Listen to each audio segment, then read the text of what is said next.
Good evening and welcome to 549's media coverage of Perham Yellowjacket activities. We thank you for tuning in to tonight's event. Tonight's broadcast is brought to you by these fine sponsors: KLN Family Brands, Perham Health, and United Community Bank. Tonight's game is also brought to you by EOT Insurance, Hammers Construction, Horace Mann, Jack Jivers Realty, and Lakes Ace Hardware. Also proud sponsors of tonight's broadcast include New Horizons Realty, Ottertail Power Company, Nye Family Sales, Hanson Plumbing Heating, and McCall Construction. Now let's head to the press box for tonight's broadcast here on the 549 Media Network.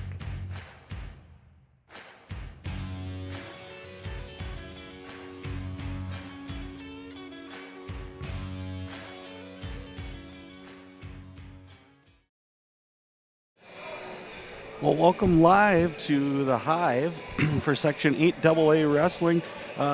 Coming on to you here, Lance Rock with Jesse Hine helping me out on color and knowing what's going on in wrestling. The start of Section 8 AA Wrestling starts tonight. It's kind of one of those unique brackets as we get going. You wrestle back-to-back nights to get your chance as a team to go down to the XL Center, wrestle at the XL for a state championship and to represent Section 8 AA.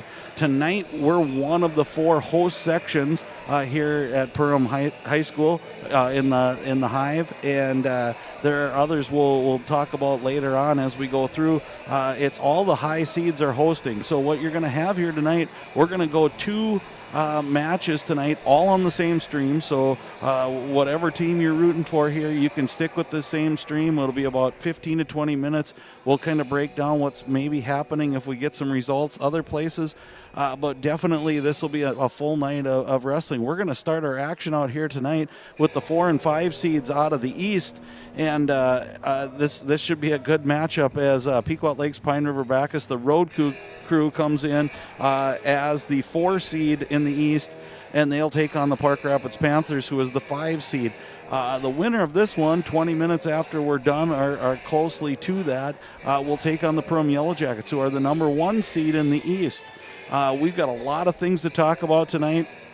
I'll bring Jesse in here in a little bit, but we're gonna turn to our sponsors for a little bit. 6 o'clock start tonight is what we're looking at. We're looking at some really good matchups. We're looking at some good duels coming here, and wrestlers, as you can see, are getting ready as they are loosening up on the mat here. So we will get back to you shortly on the 549 after a word from our sponsors. I'm Jen Hendrickson with United Community Bank. Jacket pride isn't something we take lightly. We support the teachers and support staff that help teach our children every day. We support local Perham athletes with our Battle of the Beast sponsorship nights. And every year we award 4 scholarships to Perham seniors. Yellowjackets are my team, and United Community Bank is my bank.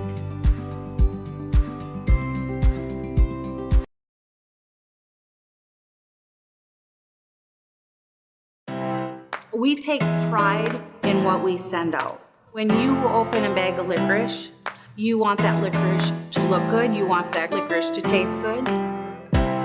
We work for you. We take pride in what we're making and what we are offering. It is so important to me. I do thank KLN from the bottom of my heart that they believe you and your family is important. McCall Construction is the Lakes area full-service construction management company, offering a truly personalized experience. From dream homes to commercial spaces, McCall Construction focuses on putting you first with experienced value engineering that delivers on your vision and surpasses your expectations. Whether you already have a plan or you're just getting started, give them a call. McCall Construction will make the entire process so much easier. Call them at 218-346-7070 or check them out on Facebook.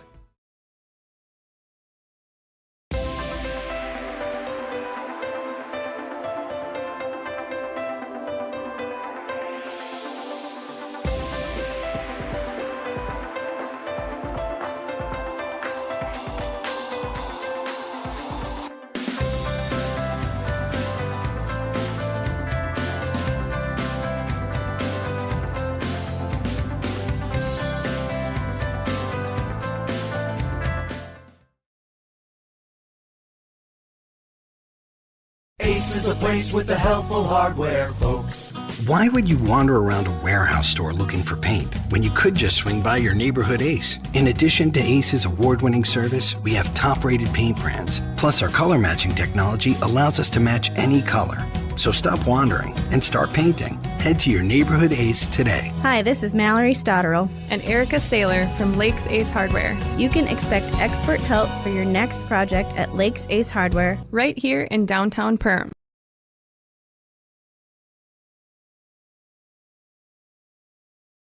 Energy-efficient technologies have the power to connect us all, so we can save more than ever before. Evolve and make choices that are smart. For you. For them. And for all of us. Because with energy-efficient technologies, we can connect to a better, smarter home.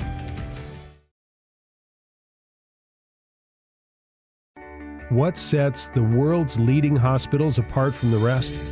It's their continued ability to deliver the highest quality patient care. Perham Health is honored to be a top 10 Minnesota hospital. Patients experience it, and Newsweek has recognized it. Even during the unpredictability of the pandemic, the nurses, doctors, and many others at Perham Health put their best foot forward. Thank you to everyone at Perham Health for continuing to provide the best patient care. Well, welcome back into the Hive for Section 8 AA Wrestling. Again, if you just joined us, we will have 2 matches tonight, all on the same stream, starting out with the 4 and 5 seeds in the East. The Pequot Lakes Pine River Road Crew coming in as the 4 seed against the Park Rapids Panthers, the 5th seed. They will battle to square off with the number 1 seed in the East side, the Perham Yellowjackets. And again, this is what you wrestle all season for, Jesse. Yeah, no doubt. I mean, it seems like not too long ago we were talking about section time when we had Thief River and Bemidji here late December, and all things come to fruition, and here we are. Right, and we're bringing up the graphic right now to show you kind of how it plays out. The 4 teams that get the first round bye are your home seeds, and so that's kind of what you wrestle for all regular season for. So Perham, the 1 seed in the East, Minnewaska, the 2 seed in the East, and then you go DGF and Thief River Falls in the West side. Again, the fun thing to see is those are going to battle out to get to your semifinals tomorrow night, held at the Fort in DGF. 549 will be there, so if you like what we're doing and you want to follow along, we'd be glad to have you join us again tomorrow night. We'll go as long as the Yellowjackets go tomorrow, and hopefully we get to that. I don't want to put the cart before the horse, but again, we're hoping to cover those tomorrow night as we get going. The interesting thing is when you get to the semis, you cross brackets. So it makes for a little bit, you kind of look how it's going to play out, but it's not going to play out the way we think, Jesse, as the Yellowjackets won't be in line to wrestle Minnewaska tomorrow night if they win out. Yeah, I mean, it definitely throws a wrench into some things, and who you may plan to get 1 match or 2 matches down the stretch could dictate a whole new avenue depending on who beats who in these last couple weeks. So there has been some shakeups throughout the year, and here we are. I'm excited to see how it all unfolds. Right, and how that works is the 4 advancing teams will wrestle in Glendon on Friday night, so tomorrow night. Brackets will cross bracket where the highest seeded advancing team in the West will wrestle the lowest advancer in the East, and vice versa. So again, if you're Pequot Lakes, Pine River-Backus, or Park Rapids, you kind of look going, oh yeah, your road gets really tough because you're eventually probably going to have to knock off both number 1 seeds just to get to the finals, and that's kind of why you wrestle what you wrestle, and it all plays out here as we get to section time. Yeah, it's definitely you got to get up for all your matches, and down the stretch, as you know in wrestling, that anything can happen, and a team gets hot at the right time and a few matches go their way, it can be very interesting. And that's why we're here. That's why we do this and love the sport, and it's going to be a lot of fun. Yeah, and if you look at that, tomorrow nights will also start at 6 o'clock, and then about 20 minutes afterwards, you will run into that championship match. And boy, there's a lot of good wrestling teams, and I think for one time, Jesse, in quite a few years, you're not looking at just one team as being that solid favorite. I think you can have a multitude of teams that can all come into this tournament thinking, we can win this thing. Yeah, I think at the beginning of the year, all eyes were kind of pointed at DGF, and just with their ranked wrestlers they have and their success the last couple of years. But down the stretch through the year, they've had a few chinks in the armor. They've not necessarily been the most healthy, and that goes for everybody down the stretch here. But at the end of the day, you gotta beat everybody, and you have to be hot at the right time. And tomorrow will tell us a lot. And we're going to do our best to keep up with, at tournament time, where kids wrestle is going to change than when it did in regular season. And so it's hard to put a name with a weight. We'll rely on our public address announcer. We'll do the very best we can to get those kids rightly recognized when they step out onto the mat tonight. But again, a coin flip on a 4-5 matchup could be huge. We've talked about that in the past. Other things that I think are huge are how healthy are you? You start to go through, and I know we can bring up one name, Wrigley Clark. I've been waiting to see where he would fit in. I don't see him in the lineup tonight again, Jesse. And again, it's been one of those years where he's just been, an injury takes its toll, and sometimes that's the one thing that turns the tide for a team. Yeah, everybody hopes. I know talking to Coach Vetch, we'll probably get to that later, but he said this might be the first time we've had our full lineup out there for us this year. But yeah, Wrigley, we don't know any details on that, but hopefully he can make it back next weekend and we can go from there. It'll be fun to see. We've seen that happen before. And again, we're in for a good one tonight. So after a few words from our sponsors here, we'll be back with a 107-pound match, and we're excited to bring it to you. Again, we'll be starting out with the Pequot Lakes Pine River-Backus Road Crew, the 4 seed in the East, versus Park Rapids Panthers, the 5th seed. So join us shortly as we will bring you each match commercial-free. It's not necessary to build your business in Perham, Minnesota to be successful.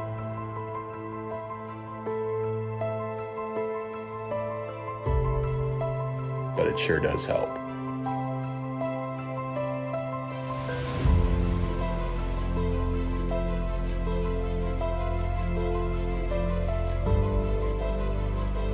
Hammers Construction, your vision, our team.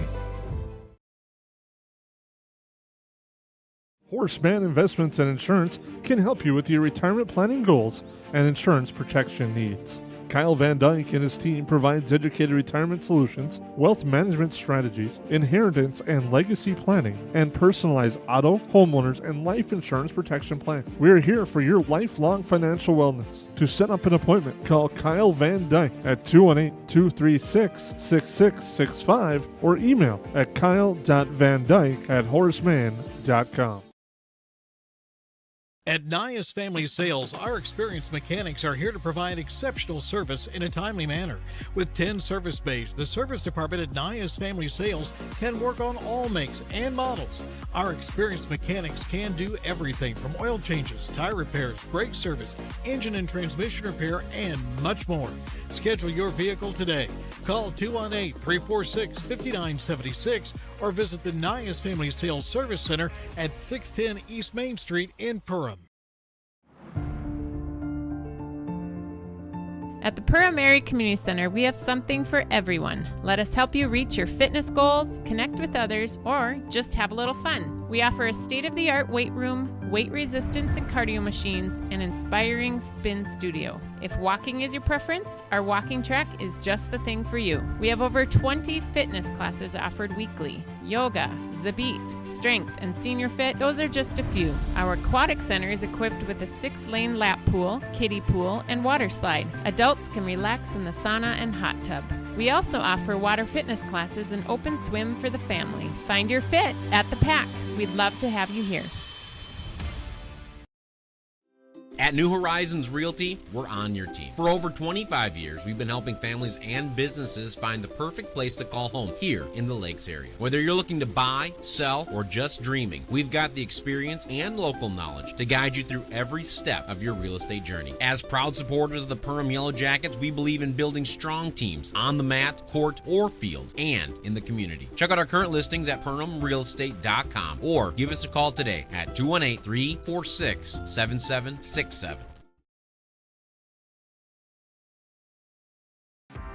Hilltop Lumber on Main Street Otter Tail is your #1 stop to find building supplies for residential and commercial projects.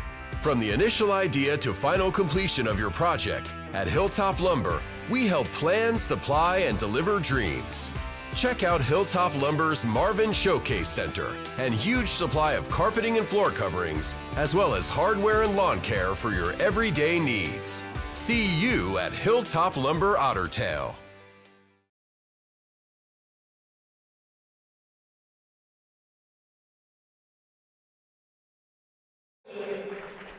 Well, we're live back here in the Hive, and they're doing introductions of the starting lineups. And again, you see the Park Rapids Panthers coming in with a record of 6-13 on the season. They're going to be taking on the Pequot Lakes Prime River-Backus Road Crew, coming in with a record of 10-19 on the season. Jesse, and again, I think you get to this part, you can throw records kind of out the door. You don't know who's wrestled who and when, and sickness and injury and all those. Tonight's going to be one on the mat, and it's going to start at 107 pounds. Yeah, it's going to be exciting, and I know both these programs have a lot of pride and a good history between each of them, and looking forward to good wrestling and seeing who comes out on top. Right, and I think there's some key matchups in here, and you know, if you're Pequot Lakes Pine River Backus, you look no further than your returning state entrant and state placer at Parker Zutter, and he's kind of in that middle lineup where if things start to go astray, you're hoping he's the one that can lead you back. And if you're looking for Park Rapids, I think you're kind of scattered throughout this whole thing, but there's some names in there that have been there definitely through this whole time. But one that is probably looking to stamp his name further on in this is DeAndre Johnson, and he's looked really good this year for the Park Rapids Panthers all the way through. Yeah, I know DeAndre. I remember watching him in the past. He's a big guy who can move really well, and he's really physical and finds a way to win, and he's put in a lot of time for the Panthers. Right, so tonight we have lots of sponsors. You got to see some of them as we go. Ones we didn't get to see but we'll hear from later are Jack Shivers Realty, Marco, Hanson's Plumbing and Heating, Bremer Bank, Steve Sanitation, just to name a few more. And we've got a few things happening. Our blood timeouts are sponsored tonight by Perham Health. Our scoreboard is by Ottertail Power. Wrestler of the match by Steve Sanitation. Pin for the win by Horace Mann, so we'll pick the best pin of the match out. And big move of the match by KLN, and a money move by United Community Bank. So just a few of our sponsors that help us out along the way as we get going. And we're just about ready to start here as we'll have captains come out. That coin flip will be a big one, Jesse. We talked about that earlier. And again, I think that's going to be huge, maybe to see how far or what matchups we get tonight. Yeah, you know, you get to this time where every match is so crucial, so important. I mean, weight by weight, coaches have been going through it the last couple of weeks, just thinking what matchup do we want? You know, who can we get on who to try to get an advantage here? And the flip kind of tells everything. You see the gym go quiet as that not coin, but the flipper hits the mat, and looks like Pequot Lakes got the flip. I don't know what they chose, but we'll find out shortly. Yeah, and bonus points we talk about, sometimes it's getting yourself out of that situation where you're giving up bonus points, not lining yourself up to get them. So tonight I think it'll be fun right from the beginning. The bleachers are starting to fill up. Again, we're gonna hold both of these matches tonight. We're gonna run all the way through, stay on the same stream. So whether your team wins or loses tonight, we'd be honored for you to continue on along with us, see who makes it to the semifinals tomorrow in Glendon at the Hive, starting at 6 o'clock, with other teams to be determined. And again, if you look at sheer standings, you're probably looking at DGF right now being a favorite.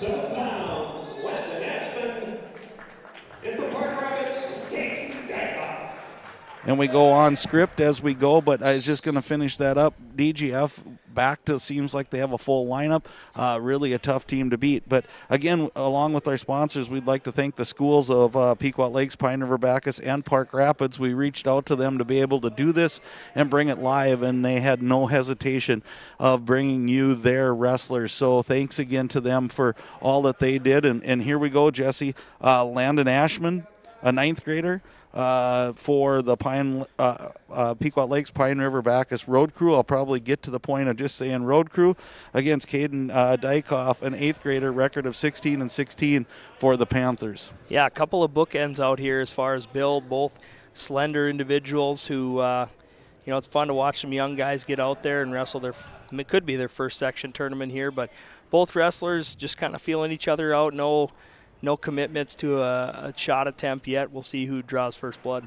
Yeah, Landon Ashman, I got a record here, 4-8. So again, Dykoff 16-16, Ashman 4-8.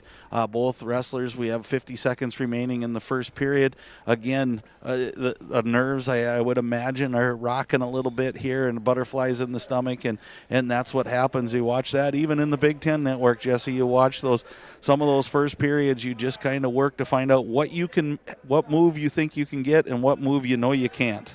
Yeah, and it's amazing in college. You can go 3 minutes without any points, but oftentimes it can open up future opportunities. And both these wrestlers are going at it, but early stall call here on Dykoff.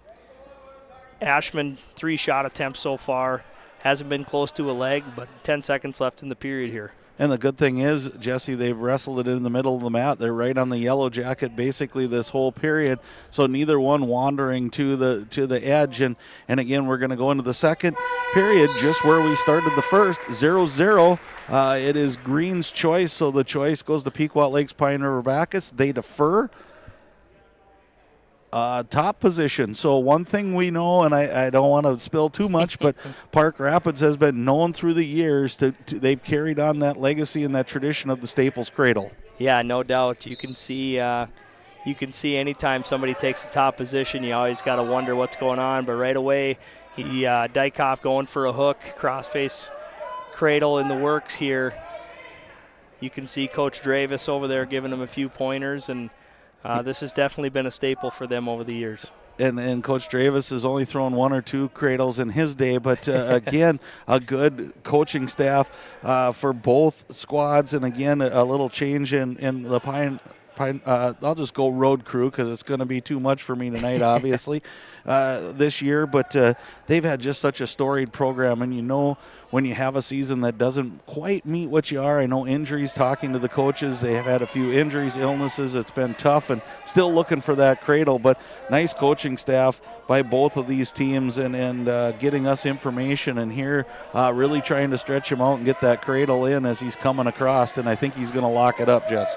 Yeah, definitely Dykoff doing a really good job of elevating that. In Perham we call it an Iowa ride, but elevating that leg ride and putting all the pressure on Ashman's hands, and you can see it's tough for him to maintain a base.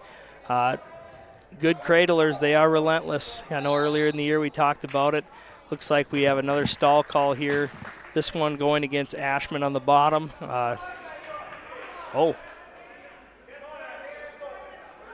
Did he call him for a parallel ride? I thought it was just a stall because he was on bottom, but I thought the first one was in red. Maybe it was green. Yeah. Anyways, it's 1-0. We missed something there, and there comes the escape. 2-0. So I thought it was a stall, so it must have been the parallel ride. Gave the second stall again. So 2-0 now. That's huge for Ashman right here.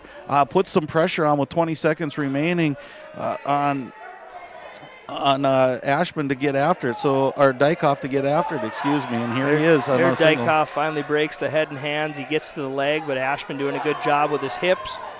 Looks like he's going to circle out of it, and we're back in action. Definitely picked up action the second period here. I think Dykoff knows he's got to get it going here, down 2-0 heading into the third. Boy, Ashman just seems more veteran-like than a 4-8 record. So you kind of wonder if he didn't get, into the starting lineup right away, or sickness or injury. But again, he's going to take the down position now after the last as Dykoff took the top, so he's going to have an opportunity to pick up either another stall or that escape. But kind of a Granby attempt by Ashman. He missed the leg on the way by and might have got himself in some trouble here. Dykoff slipping a leg in, trying to work that high. There he's getting some near fall. 2 count for sure. There's some more near fall, and he's in big time trouble here. And there's the pin, and how fast that changed, huh? Jesse, it just seemed like everything was going in Ashman's way, and then Dykoff with the win. You know, you hope that's not one you look back if you're the road crew and think about, but it's early yet. Definitely Dykoff knew where he wanted to be, and once he got there, he finished. We'll head to that match was brought to you commercial free by United Community Bank, so we'd like to thank United Community Bank for being one of our sponsors, and we're going to head into the 114-pound match, and again, that's how fast tides can turn in this sport of wrestling. It's amazing.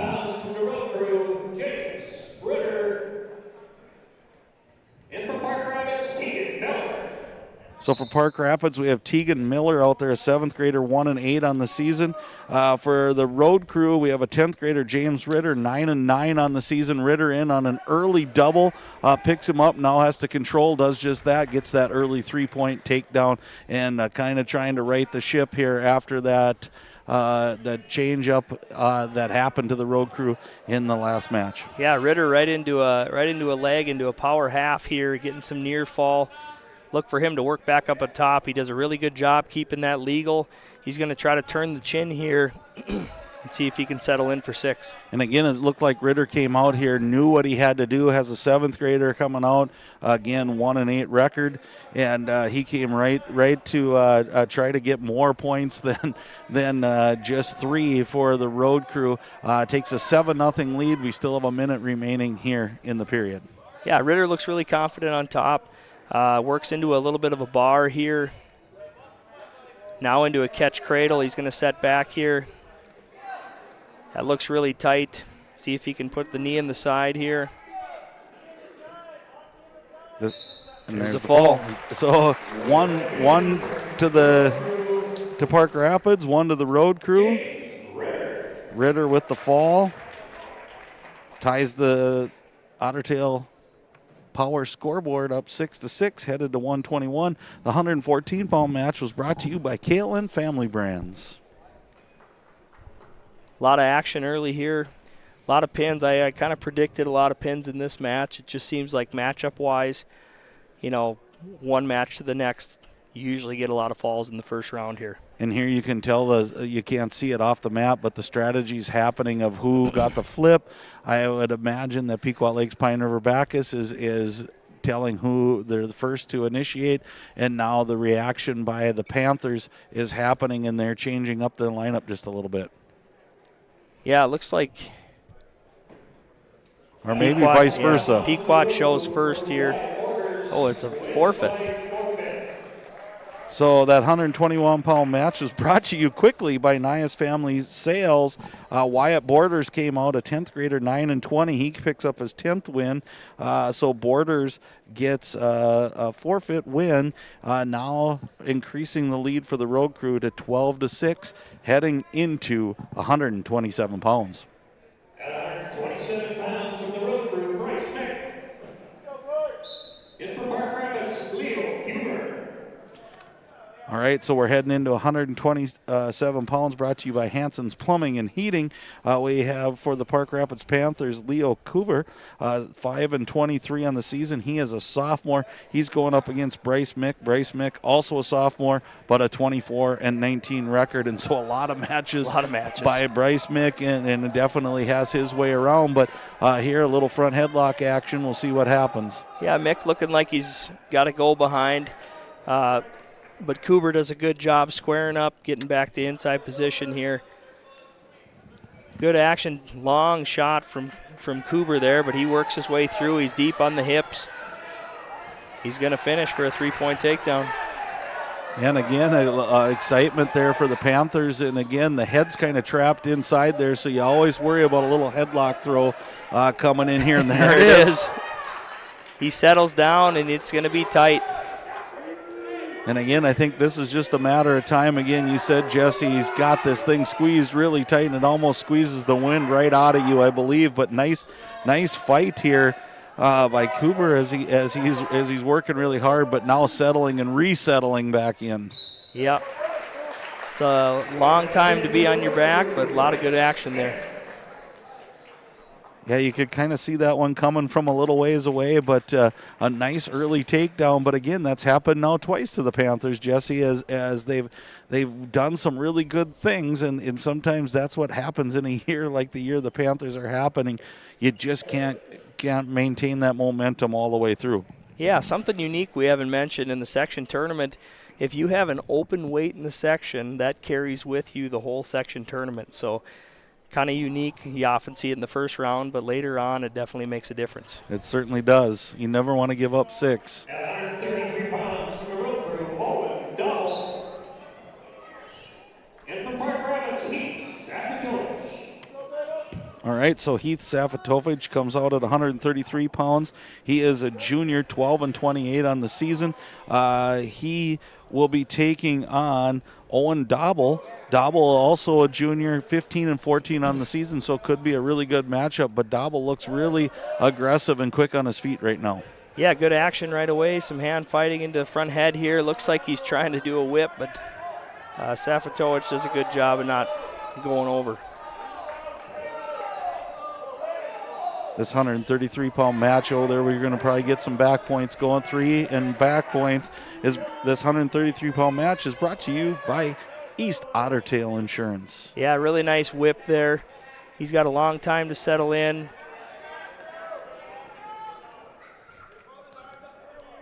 See what kind of adjustment he can make here to try to get those shoulders on the mat. Again, we've got a lot of things to talk about at the end of this match, and probably our toughest one is there's another one is going to be the best pin for the win by Horace Mann. As it's going again. Another fall for the road crew extends that lead to 24-6 on your Ottertail Power scoreboard as we head into 139 pounds. And again, already some movement by both teams as we get going here, but that's what makes it fun. Yeah, we'll see who they send out here. I know there's been some jockeying around, but I know Park Rapids has some good wrestlers on top, and looks like we're going to have another forfeit here. 39 pounds, road crew, Dennis Rom. Park Rapids is open. So Dennis Rom comes out at 139 pounds, so that means they're moving Zutter up, I would guess. Rom, a junior, 8-18 on the season, picks up his 19th win. 145 pounds, the road crew, Parker Zutter. And for Park Rapids, Jared Golsky. Quick headlock by Zutter there. I think he means business here. He knows what's on the table, and he knows what needs to be done. Yeah, and Zutter comes out, and Golsky had a good year, a senior, 25-11. Zutter, just that type of guy. We had an opportunity, Jesse, to call him at the state tournament on maybe one of the longest matches we've ever called, as there were a lot of blood time. But again, the road crew just kind of making short work of this right now, and really doing a nice job of turning the tide here on the Park Rapids Panthers. Even when I thought maybe the Panthers had some early momentum going in these matches. Yeah, definitely. Park Rapids got that quick pin, but Pequot has responded. Okay, so we have, for the road crew, we have Trevor Holmberg coming out, a 10th grader, 29-10, and Cooper Ackerman coming out, 12-13 for the Panthers at 152 pounds. So the shuffling has happened now as we're going on, and again, it looks like we're going right back into headlock central. Yeah, you got to get excited when all shots are thrown out the window, and we're going upper body within the first 30 seconds of the match. And they're not even thinking about it. They're just going. And I think I missed a few. I'd like to thank McCall Construction, New Horizons Realty, and now for their sponsorship. And then the last 2 weight classes kind of went a little fast there. Didn't even get a chance to mention them, but we certainly want to thank them. And this one is looking maybe nice move there, but a good bailout situation there by Ackerman to get out of a kind of a tough spot. Yeah, Holmberg's been doing a really good job on top, but Ackerman's maintained his base. He's been in good position. Definitely a strong lad down there, so look for them to get back on their feet, see if we can get some more action. Well, we're just past the halfway mark here in this match, and I would guess we'll have 20 minutes or so in between. We're going to stay on the same stream, and if things continue the way they are, it's looking favorable for the road crew to match up with the Yellowjackets. The Yellowjackets are warming up in the wrestling room above right now. We can see them across the way, and again, you don't want to take anything for granted because anything can change at the drop of a hat in this sport. We figured that out as we go. About 15 seconds remaining, 3-0 lead for the road crew, and they'll be heading in. It looks like we got potentially dangerous, so we'll get a restart here at 152 pounds. Yeah, Holmberg kind of working both boots in there. Big power half. Referee was right there to stop it when the shoulder goes over top of the head and it gets in a bad spot. Referees do a really nice job there. Again, we'll try tonight too, Jesse. I was just going to say that we'll try our best to get some scores so people know what are going around the area as we head into the second period here. But we have this one obviously going on with the road crew and the Panthers battling off. In the 3-6 matchup is Alexandria versus Sauk Center Melrose, and the winner of that one will take on Minnewaska there in Minnewaska tonight. Here we got some fireworks. Holmberg kind of went on a shot there with his arms wide, and Ackerman with a throw attempt, but gets the 3-point takedown. Ties it all up 3-3, minute and 40 remaining here, and again, good action in this one. So that takes care of the east side of the bracket. On the west side of the bracket, UCB is taking on Fergus Falls, United Clay Becker, to take on the number 1 seed, Dilworth Glenn Felton Rebels, and then Detroit Lakes, and that's happening in Glendon. Ackerman had a 2 near fall there before no near fall before the reversal. Almost had a 2 count, but Holmberg did a really nice job ending up on top. And again, feels like we're beating the same drum, but for the Panthers, they've had their opportunities and they've been in right positions, and now they're in a bad one. Yeah, this is a really nice job by Holmberg. Took his time, just settled in, but Ackerman does a really nice job. I don't know how many people can come out of an arm bar like that, but looks like they gave 3 near fall for Holmberg. And then the escape. And so 8-4 is your score. 40 seconds remain here. Period number 2. And then to finish out the bracket, Detroit Lakes is wrestling Roseau. Detroit Lakes, the 3 seed in the West. Roseau, the 6, for the opportunity to wrestle Thief River Falls, the number 2 seed. That one's happening in Thief River Falls. So we'll try to get updates. If we get them, we'll pass them along to you. We'll give you a heads up so we're not doing a spoiler alert for anybody. But a lot of good wrestling around this area, and a lot of it right here at the Hive right now for the road crew. Yeah, stall call on the edge there going against Holmberg for backing up. Seems like Ackerman's getting a little confidence here. We'll see if he can get something going here with short time in the second period. Boy, 10 seconds remaining. How big would a 3-point takedown be? But again, Holmberg doing a nice job just kind of tying up arms and being just active enough to probably warding off that second stall call and giving up that point. So 2 minutes to go. 8-4 is your score in favor of Holmberg. Looks like we might have our first little blood timeout here. Blood timeouts are brought to you by Perham Health. And we'll step away, too, and take a little break here. And we'll be back with the conclusion of your 152-pound match.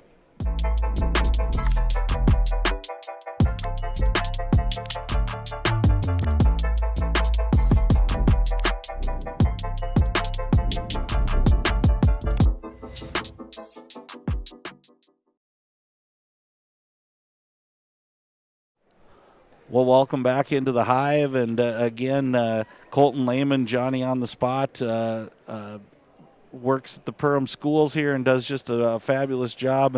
And again, for those of you outside of our listing area, we have Coach John McEachran down there has done blood work. Other than not coaching wrestling, he's done that. He's been on the mat and around the mat for 50-some-odd years, and he's as spry as he was probably 50-some years ago. Yeah, best blood man in the state for sure. This third period here, I saw Coach Clark saying, hey, we're going neutral. Ackerman had some momentum heading into the third here. I think he may be thinking, let's get one more stall call on him and then get that three-point takedown to tie at 8-8. We'll see what happens. Yeah, again, really, I don't want this to come. This has been a really good match, and it's been one that hopefully goes all three periods. We really went quick in a lot of these. Either it's been forfeit, it's been a quick pin, and a lot of times it's been off of a good shot or a fairly good offensive move by the Panthers, and it's been that reboot by the road crew, and they've done. And here we're going upper body, some of your favorite, Jesse. Yeah, this is going to be fun here as the fatigue starts to set in. Both guys are going for it. Looks like the grip came a little bit loose, but here's a good lift by Ackerman. Somebody's going to come through here. Looks like Holmberg ends up on top, and Ackerman's in some trouble here. We definitely have the takedown. We have 4 back points as the swipes, and now the official just looking for the fall. They're right on the top edge of our mat here. Yeah, Holmberg doing a nice job trying to flip that hip there on the edge, showing some flexibility. And there's a fall. There it is, Holmberg for the fall in a really good match. And again, if you're the road crew, you gotta just be excited about what's happening right now. As you caught fire in the first one, I think, in the second at 114 pounds, and you've just ran through ever since. Yeah, you couldn't ask for much more as the road crew coaching staff. Definitely, they're here on a mission, and it seems like no matter what in the matches has gone wrong, they've responded, and the scoreboard shows that. At 160 pounds from the road crew, Sean Reyes. And from Park Rapids, Andrew Johanning. So for the road crew, we have a sophomore, Sean Reyes, 12-13 on the year at 160 pounds. And for Park Rapids, we have Andrew Johanning, a junior, 15-14. So another good matchup, and they're all tangled up. And Johanning comes out on top for a 3-0 early start for the Panthers on this one. Yeah, we're kind of getting to that point where it's do or die here for the Panthers, and some physicality by Johanning early. There's another big throw and takedown for 3 points. So 6-1 lead, minute 20 left on the clock. This match is brought to you by Lakes Ace Hardware and New Horizons Realty. So thank you to them for their sponsorship and many others, and we'll try to highlight them throughout the night. And also, again, thanks to Park Rapids Panthers schools, along with, easy for me to say, along with Pequot Lakes, Pine River-Backus. They were Johnny on the spot to get back to us that we could cover this, and we're so glad we can, because it really sets up the night really nicely to go in to you getting to see who the Yellowjackets are going to take on. So again, there's an escape, 6-2 lead, 40 seconds remain on your Otter Tail Power scoreboard. Yeah, very physical match so far. Nice escape there by Reyes on the edge. See what adjustments he can make here to stay out of some of that throw stuff.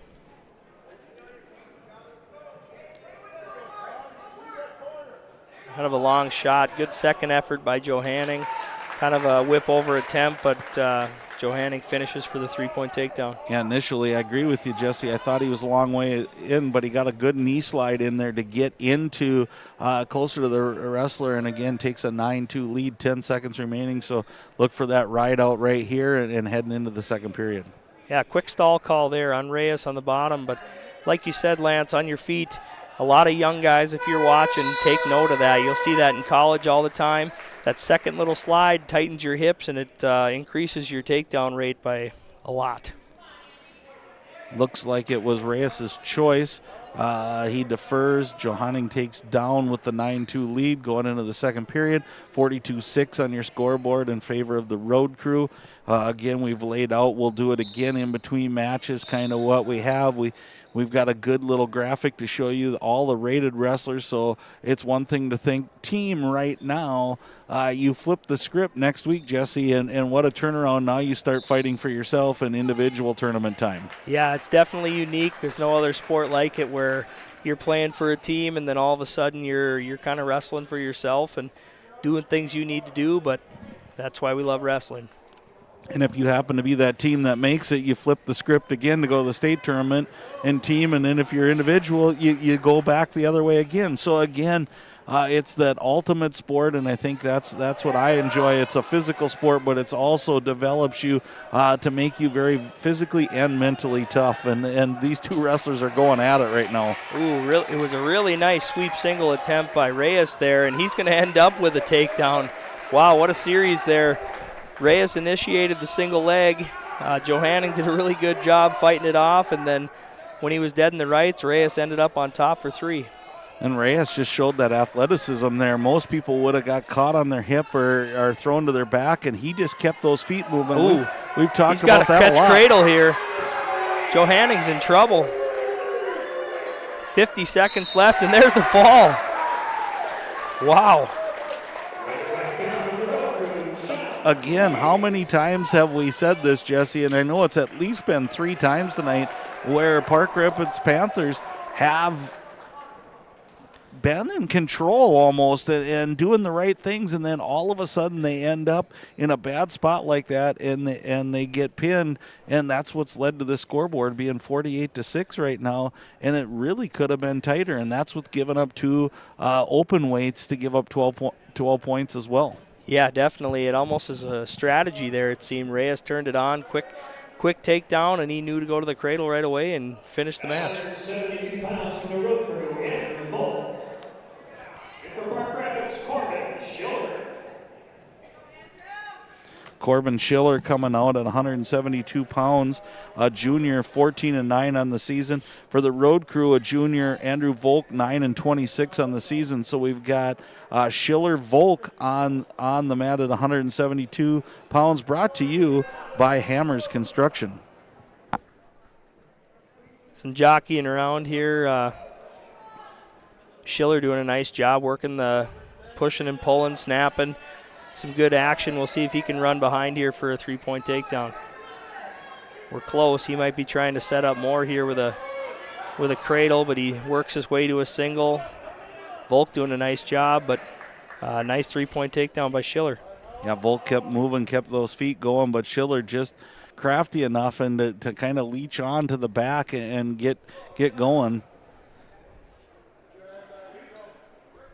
Again, there's been as discrepancy shows on the scoreboard, Jesse, there's been a lot of fun in this match as we've watched these kids wrestle really hard. And again, I hate to keep going back to that same scenario, but I could go about 3 different times tonight where I thought Park Rapids looked really good, and all of a sudden you saw the road crew do something to reverse tide and rewrite the whole story, and now they've got just a really comfortable lead, and I think they can go out and just wrestle really hard. Yeah, it's definitely the road crew's night in this first round. Looks like Schiller's working a bar here. He's going to run it. Volk doing a nice job defending. Looks like he can work his way out of there, but Schiller in command on top, putting together a good ride here. Surprisingly, not a cross-face cradle man. Maybe I'll eat my words later, but I was going to say, be careful what you wish for. You'll end up getting it. But again, the choice is the road crews. It's like he took top. Yep. I thought he was signaling down first, and then they switched around. So we're going to get rolling here. So maybe the cradle's working the other direction tonight. Again, anytime somebody takes a top position, you got to wonder a little bit.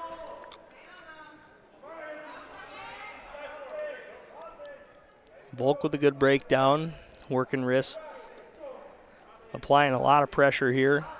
It seems like this third period, or sorry, it's only the second period, but seems like these road crew wrestlers are in pretty good shape, and they get later in the match, and that's where Park Rapids gets in a little bit of trouble.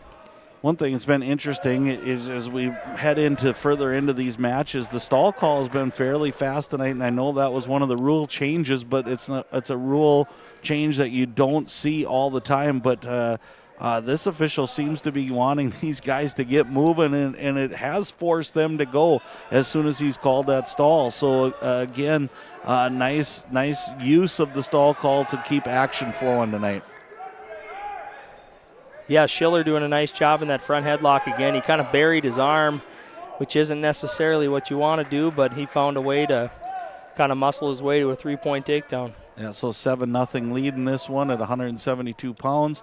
45 seconds remain on our score clock, and Schiller's gotten the best of this one so far. But again, we've said that numerous times. You wait to see what Andrew Volk has in the gas tank. Like you said, it seems like the further the match goes on, the better we've seen the road crew wrestle. So again, this one looks like it'll be heading into the third period unless something really strange happens here in the next 15 seconds. But a nice job here by Schiller. Good ride out to probably end this period. Yeah, definitely the referee calling stalling tonight. It's something they're going to see down the road at the section tournament, at the state tournament, so it's good to see it called that way all year long. Yeah, nice job by both wrestlers. Again, Schiller taking that 7-0 lead into the third. Neutral position here, so both wrestlers on their feet. Heading into 2 minutes remaining here in the 172-pound match. Yeah, on our feet. We've seen this several times here. We'll see if Volk has anything left in the tank, some last period heroics, or if Schiller can put a stamp on it and get the Panthers back on the board. And you think if you're Schiller, you've done a few things like over and over, and here he drops down in again. You want to stay aggressive here because you've seen what happens when you don't. And just as I say that, he's shelving a single there and gets that next takedown, now gets into major decision. And again, probably about now you're starting to wrestle for pride. And the other thing we didn't think about, or we haven't brought up, Jesse, is you might be wrestling for individual section placing, and you might not think it might not be a lot, but it might keep you out of the number one guy's bracket. And so all of these matches count for something, and that's another reason why the sport of wrestling is such an awesome sport. Yeah, with modern day seating and different things with track wrestling, there's not a whole lot of stones that don't get unturned in the seating meetings, and any win you can get over a guy in your bracket is going to pay huge dividends down the stretch. Well, head-to-head's one of the first and foremost criterias in most all the seating that I've been a part of, and again, that's why these are important. And sometimes, I think we got off schedule a little bit here with some moves being made by both teams that they may not line up, but you never know. And that's what makes these important, and you can see how important it is as these guys are wrestling right to the very end with 15 seconds remaining, period number 3. Another stall call here. I'm not sure. Looks like the head table's a little bit confused too. He held stalling green and then gave the point to green. I'm not sure if he meant stalling point red or... And I think he caught us on that one. They did change it to 12-0.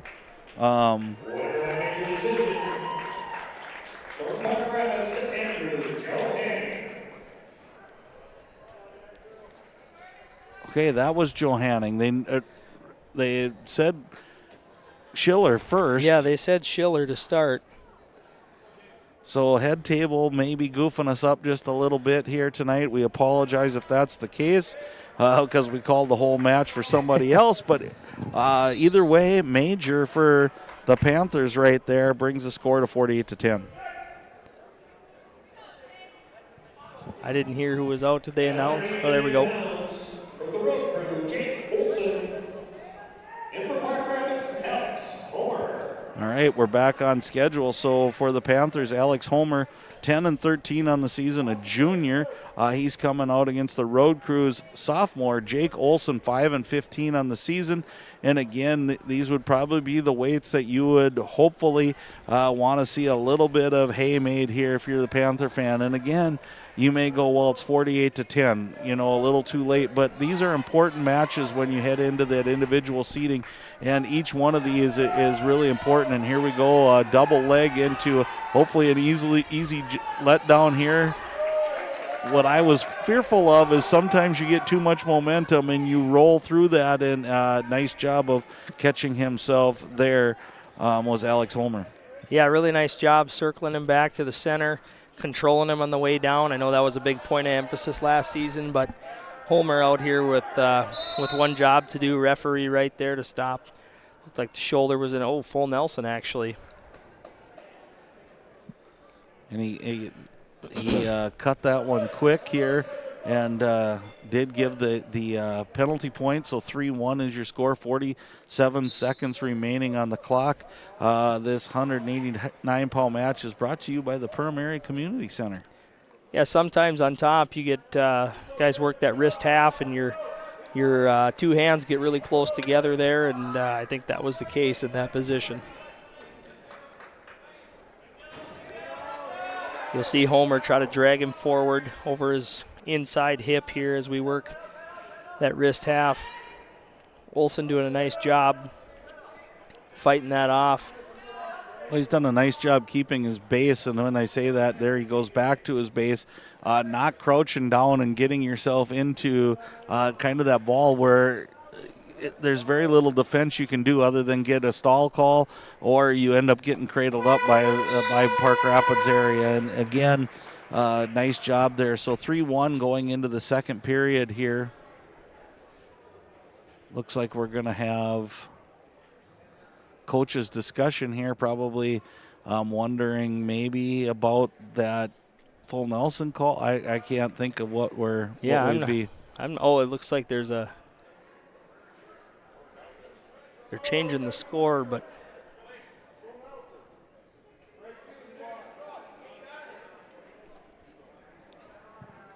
I think he thought it was full Nelson and it was a clasp, but grabbing one. Okay. We're getting a little clarification, a little help from some friends over to our right here, grabbing and holding on to a finger, and then the takedown. So 7-0 is your score right here. Takes a village. Takes a village up here.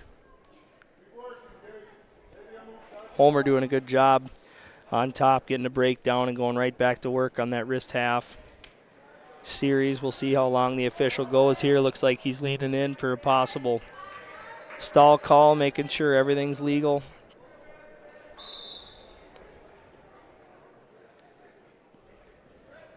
Then we got a blood timeout, it looks like, as we roll in, and that'll probably give us a little bit of a break here. But again, Jesse, it's been a really fun match up to this point. Both teams, I want to make a shout out to both teams that they are allowing us to cover this for you, to get this on air, so that if you weren't able to travel, that you could watch this. And again, both teams have wrestled hard. It's just one of those cases, I think, that ends up. It started some really good things for the Panthers, ended up not being good things, and sometimes that's just that follow-through and maybe being a little young and kind of growing as you go.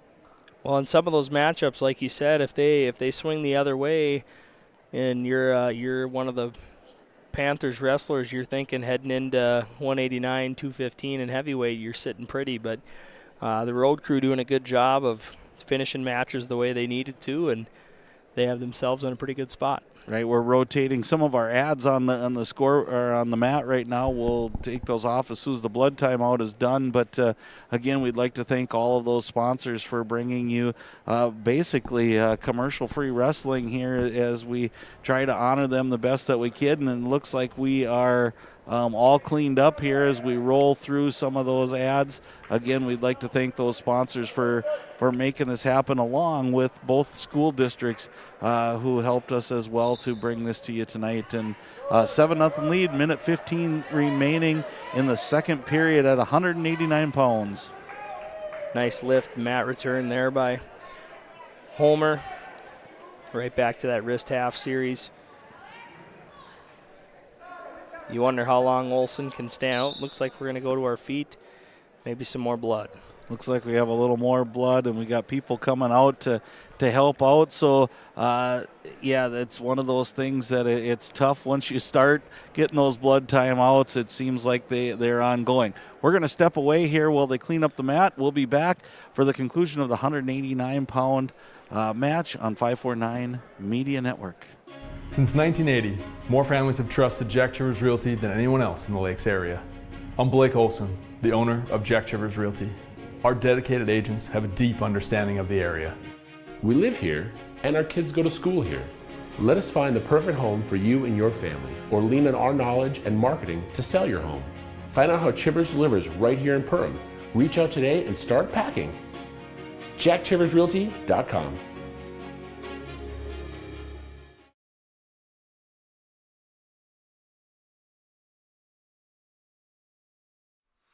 Hansen's Plumbing and Heating provides the highest quality products and services to ensure the comfort and safety of all their customers. It's what they do. Henry Hansen, later known as Hardware Hank, first opened the family hardware store in the early 1930s in Burgess, Minnesota. Today, they are proud to carry on his legacy of hard work and honesty through teamwork, fellowship, cutting-edge technology, and forward thinking. 218-346-2422 or make a visit in Perham, Burgess, or Detroit Lakes today. Hansen's Plumbing and Heating, proudly serving Minnesota families for over 80 years. Well, we're back to live action here as blood's all cleaned up and blood's time out, and they just started, pushed off the mat. 7-1 is your score, 44 seconds remaining here at the 189-pound match. And again, we go right back to blood timeout. I feel like we've been here with Pequot Lakes Pine River-Backus wrestler before. Yeah, it was an interesting one at the state tournament last year. We had an opportunity to call, and it took a long time and a lot of blood timeouts, but it's one of those that you do what you have to do at the time, and again, it's a good thing trying to clean things up. I see blood timeout brought to you by Perham Health. Colton Lehman over there doing a little of his handiwork, but again, some kind of cool things as we look at this bracket, Jesse. We're coming up to tomorrow night. You're going to find out who stamps their ticket, not only one as the next champion of the Section 8AA. Are you going to knock off the champion? Does the champion make it there? Dilworth, Glenn, and Felton. A lot of people I know knocking on the door. And again, not only that, you get an opportunity to take your whole team down to wrestle at the XL, and you know what that's all about. It is a pretty cool place to be and a pretty great place to wrestle. There's nothing like it. I mean, I would trade the individual wrestling down there to have your team down there, 10 times out of 10. It's unique. You get to go stay in a hotel. I mean, it's just a natural buzz of wrestling, and it's a cool experience. Well, and I think it builds your program, too. You get an opportunity to wrestle a little longer. You wrestle the best teams in the state, and you get your youth, your young guys on an extended season, and it's kind of the same argument people have about the College Bowl. If you make a College Bowl, you've just bought yourself a chance to find out where your young guys are at and give them a little bit more chance to be in that room or on the field like the college football teams are. Yeah, no doubt. I know it was almost like a second spring ball for our red shirts back in the day, but it's good stuff. Anytime you can extend your season is fun.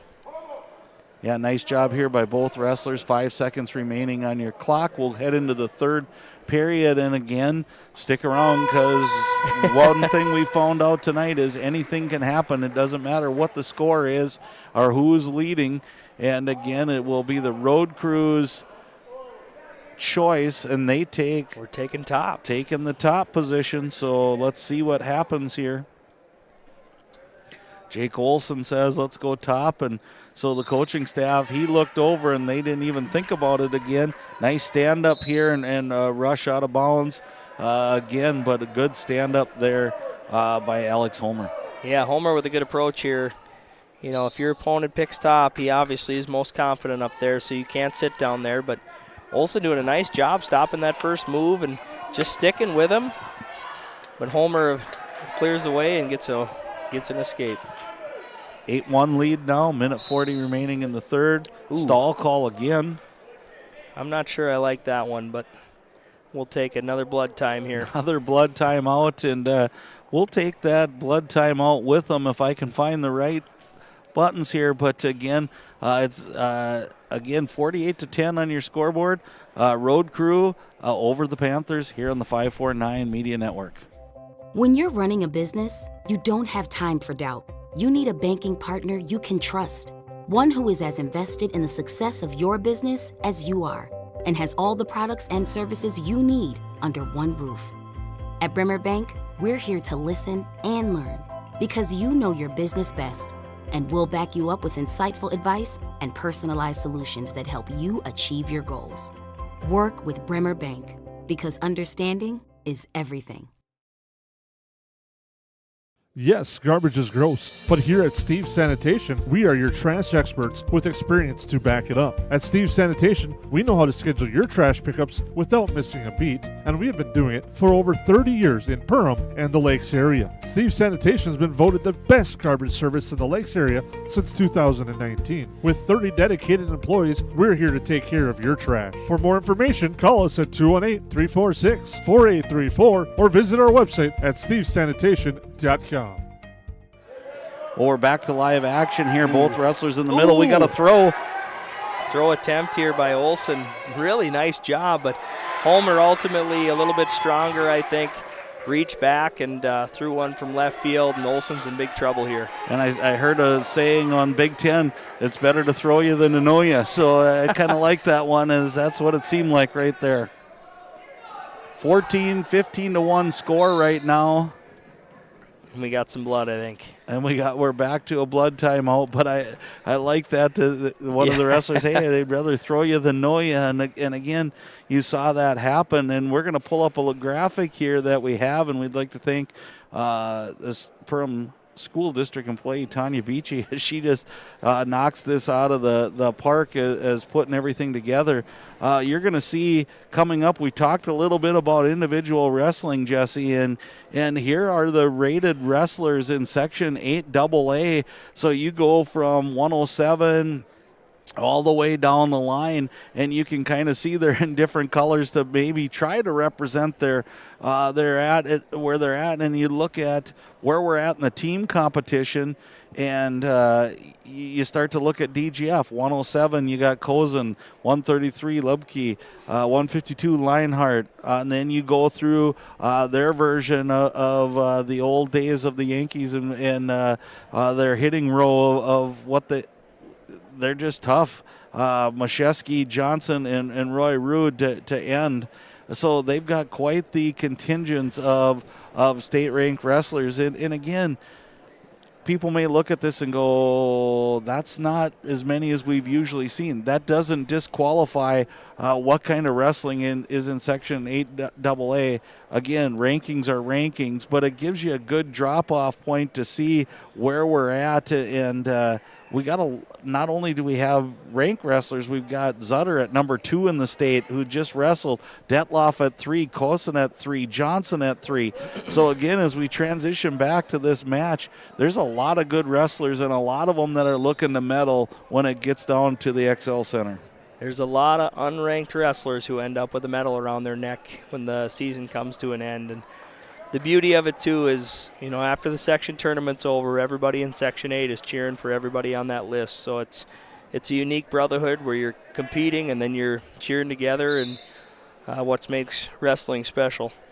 Right, and it's one of those things, I think, too, Jesse, that it's really what makes this sport special. You can go and basically you're in hand-to-hand combat one day and you're cheering for them the next. And I remember my boys being down at the state tournament, and you'd cross paths with another Section 8AA wrestler, and they'd give you the slap saying, let's go get it done.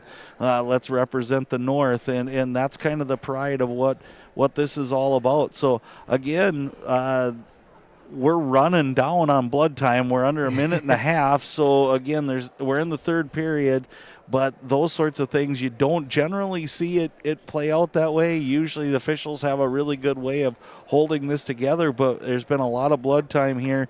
And really, if you're Park Rapids, you're looking to get this next point or two and end this thing and at least get a tech fall. And it's been a really nice match here by Alex Homer over Jake Olson. And again, he's a nice looking kid, and he could probably do some damage as we go along here. Yeah, I mean, it's unique. You talk about the state tournament and the different experiences down there. I remember warming up with my biggest rival, Nick Cervantes, back in the day, the heavyweight from Thief River Falls. Both of us under the tunnel and nobody to wrestle with. So it's like, hey, let's get loose. You know, you hope the best for each other, but it's definitely a unique situation. Yeah, and one of the things that I think is awesome about this whole sport is it is a brotherhood when it's all said and done. And everybody, you go out to battle, but at the end of the day, you're rooting for each other. So, again, 30 seconds remaining here. Definite major locked up unless something what we've seen happens to Homer, but he's definitely looking. He would love, I think, to be able to get this tech fall here. So there's the escape. Homer's going to pick up the action now, trying to get after it. You know, Olson's got one attempt left in him after that lateral drop attempt. We'll see if he can get one off here before the time. There he's going for it again, and he's going to get it. Here we go. Oh, but Homer squirts out of there, but great attempt by Olson there. Boy, oh boy, if that would have changed around again, Jesse, that would have been the story of the night. But the way it is, it takes what went to maybe be 5 points. Now is a 4-point decision. Makes it 48-14 on the scoreboard, heading into 215 pounds. And that match, again, was brought to you by the Perham Area Community Center. The 215-pound match brought to you by Bremer Bank. We'll find out who's going shortly.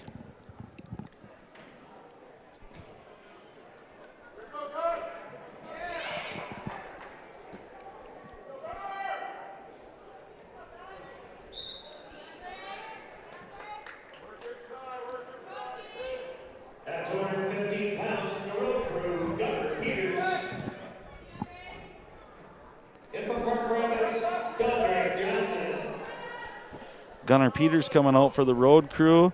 Gunnar, a 10th grader.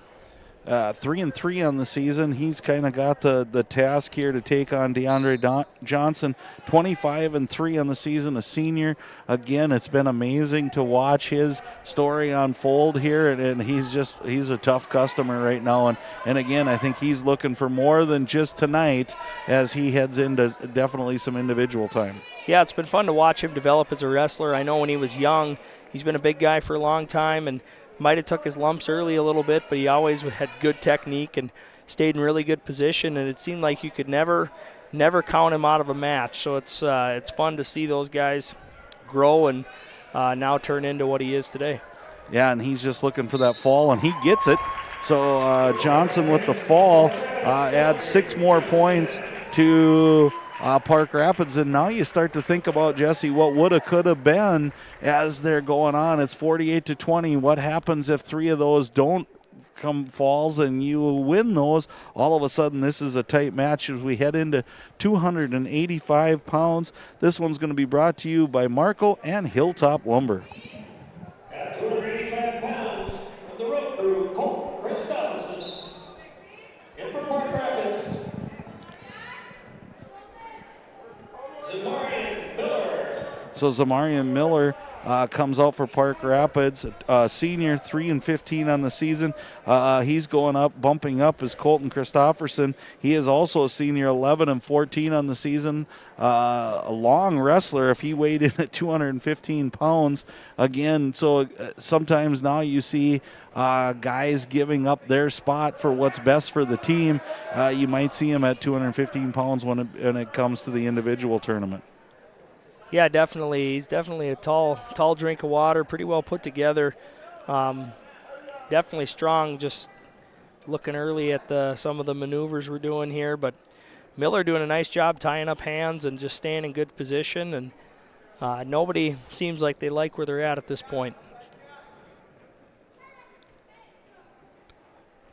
Miller trying to work a 2-on-1 tie, a little Russian tie there, but nice high crotch by Miller. Really nice finish.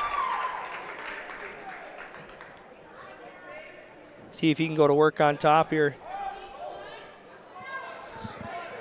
And again, Miller, a nice looking athlete as well. For the Panthers, 48-20 as we kind of recap here. What we'll do is we'll take a step away for 2 or 3 minutes. We have a few things that we have to discuss.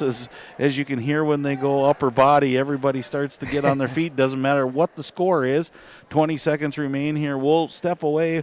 We'll talk about the wrestler of the match, the biggest pin, the big move, and the money move as we go through. We'll come back, bring that to you. We'll set the stage for our next match, which will lead to the winner goes on to tomorrow's semifinals. We'll kind of pull that all in together for you in a post-pregame match together. Also honor some of our sponsors along with these two fine schools who helped bring this to us tonight.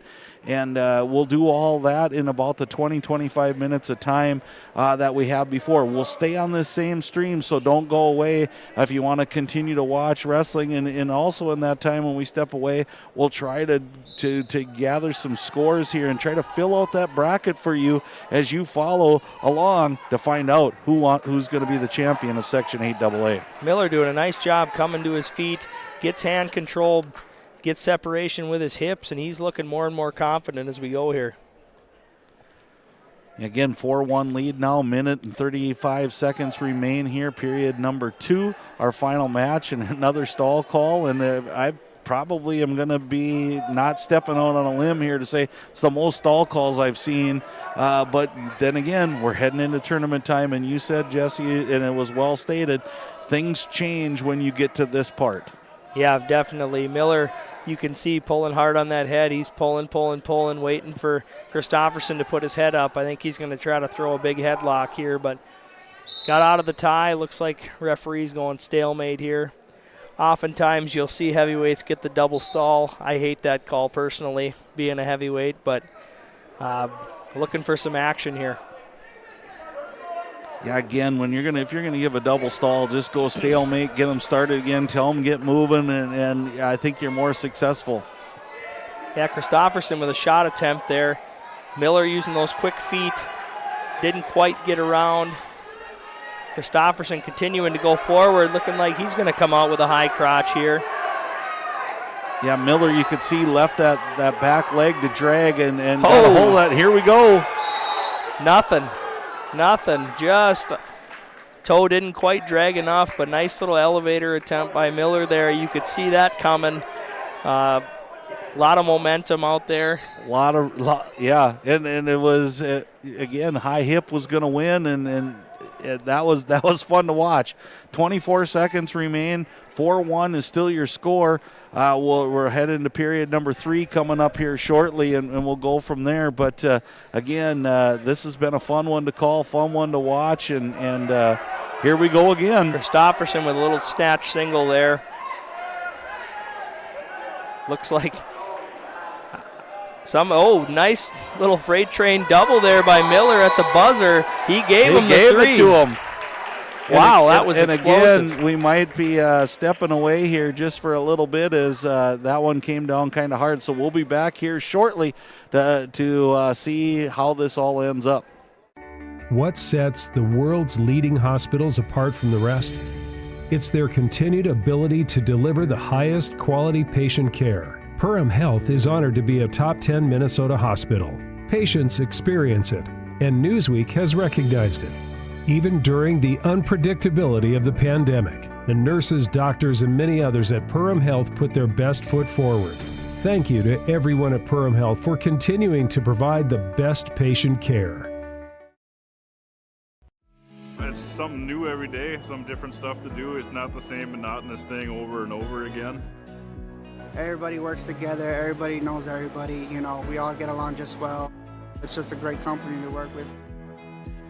It's like a big family here. It's just everybody gets along with everybody and everybody clicks. Everybody just helps everybody out. And it's a pretty awesome job to have.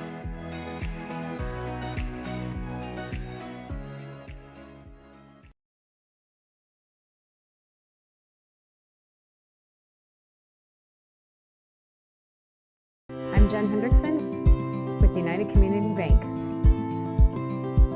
Jacket pride isn't something we take lightly. We support the teachers and support staff that help teach our children every day. We support local Perm athletes with our Battle of the Beast sponsorship nights. And every year we award 4 scholarships to Perm seniors. Yellowjackets are my team, and United Community Bank is my bank.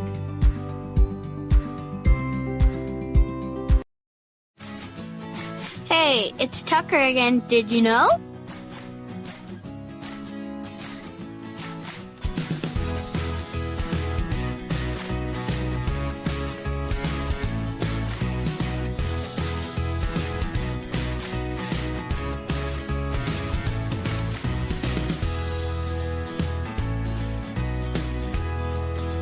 EOT Insurance Agency.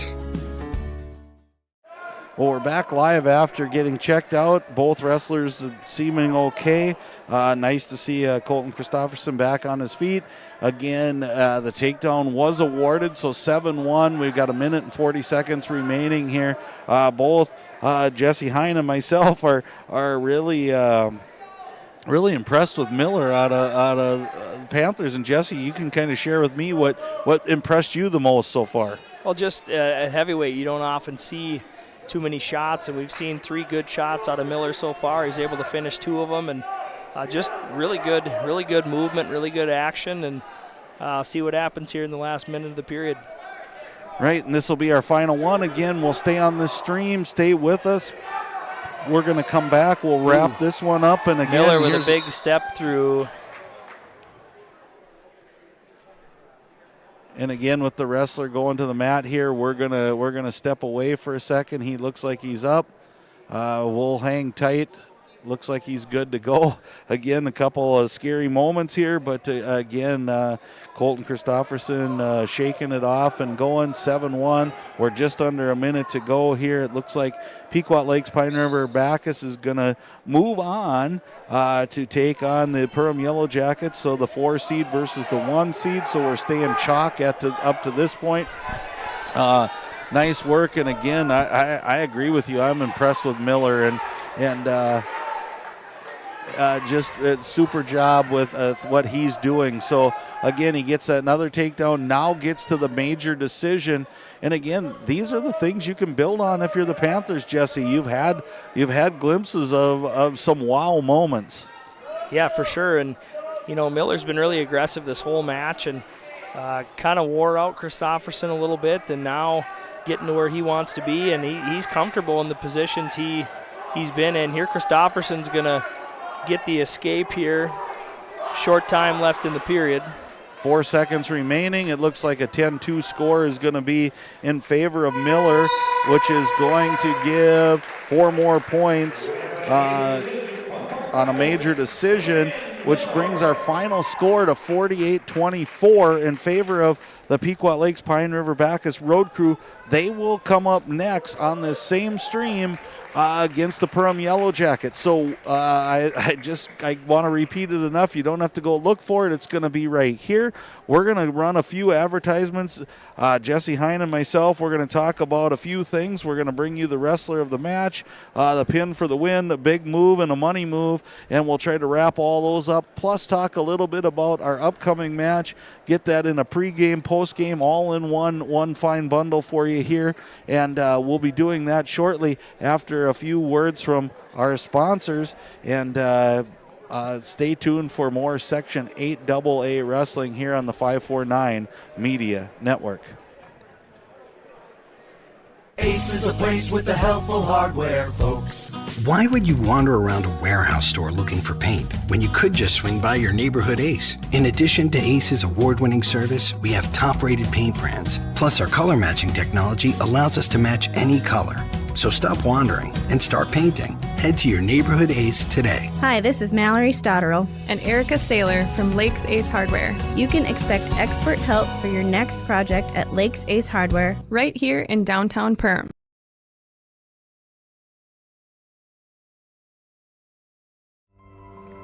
It's not necessary to build your business in Perham, Minnesota to be successful.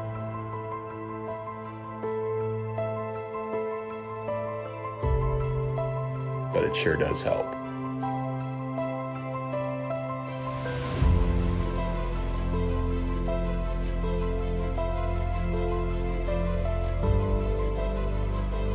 Hammers Construction, your vision, our team.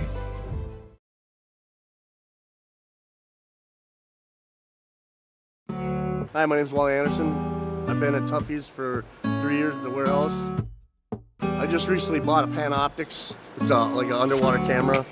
Saved my profit sharing checks for it, and I purchased it, and I can't really wait to use it this winter go ice fishing. KLM's got better health insurance. Their profit sharing checks, it's a huge difference. It's bar none by far the best company to come work for.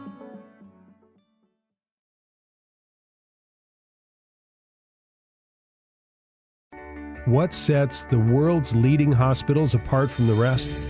It's their continued ability to deliver the highest quality patient care. Perham Health is honored to be a top 10 Minnesota hospital. Patients experience it, and Newsweek has recognized it.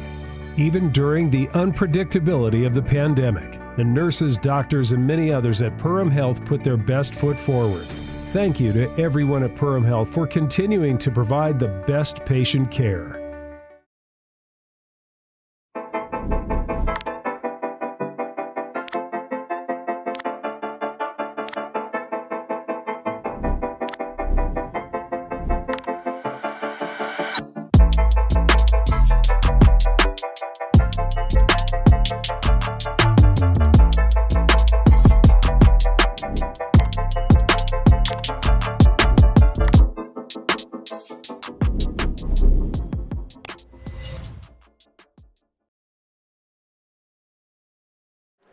Well, welcome back to the Hive as we just watched the Pequot Lakes Pine River-Backus road crew take a 48-24 win over the Park Rapids Panthers. So hats off to the Park Rapids Panthers on a fine season. Their season will end 6-14. Again, the road crew runs their record to 11-19. In about 15-20 minutes, they will be coming up against the Perham Yellowjackets in the chance to go to the semifinals tomorrow night in the Fort at Glendon. It will be a 6 o'clock start time as we get going. So again, we have some things that we need to take care of from this last match. We'll talk a little bit about the first match or the next match coming up, and then we'll get ready for more Section 8 AA wrestling to come. So the first thing we should probably take care of is it probably is backwards, but we'll go the wrestler of the match, Jesse, and that's brought to you by Steve Sanitation. Yeah, wrestler of the match, we'll go Parker Zutter for Pequot Lakes Pine River-Backus. He's their workhorse. He came out, got an 8-second pin. That's what you're looking for out of your stud here as you get down the stretch. Yeah, and he arguably wrestled one of the better wrestlers for Park Rapids and just came out and said, hey, this is what we're doing, and he did just what he needed to do, and he wrestled like the number 2 wrestler in the state of Minnesota. Next up for Horace Mann was the pin for a win, and we sure had plenty of them, so we can dial up whatever you're thinking. We'll go Sean Reyes from Pequot Lakes Pine River-Backus. Wrestled from behind the whole match, got into the third period, hit a sweep single, got a catch cradle, and finished the job there to keep the win streak going for the road crew. Yeah, and kind of came from behind there and did a nice job. So wrestler of the match by Steve Sanitation, pin for the win by Horace Mann. We move on to the big move of the match, brought to you by KLN. So Jesse, what were you thinking on the big move of the match tonight? Heavy emphasis on the big. We're going with the heavyweights tonight. Zamarian Miller, nice blast double leg. I always have a soft spot for a good heavyweight double leg at the end of the second period there, and got a good win for his team when, the match was over and done with, but he still put on a show for the fans. I knew a guy once that did a good blast double, but he's right to the left of me right now. So again, we were impressed with him, and if the records were correct, he might be one of the better 3-win wrestlers in the state of Minnesota, especially the way he looked tonight. So look out for him.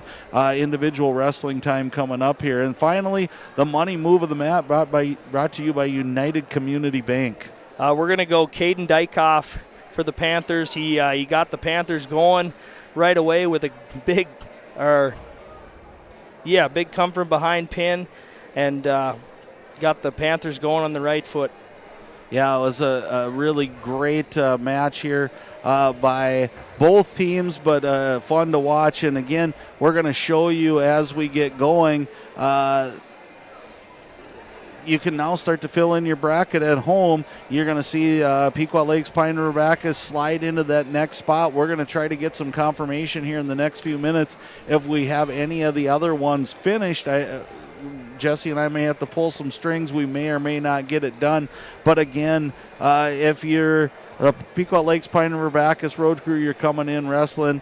You're feeling pretty good after you combine between falls and forfeit through the middle from 114 to 160. You kind of ran your way through what was happening for the Panthers. So, again, a good win for Pequot Lakes, Pine River-Backus. They win 48-24.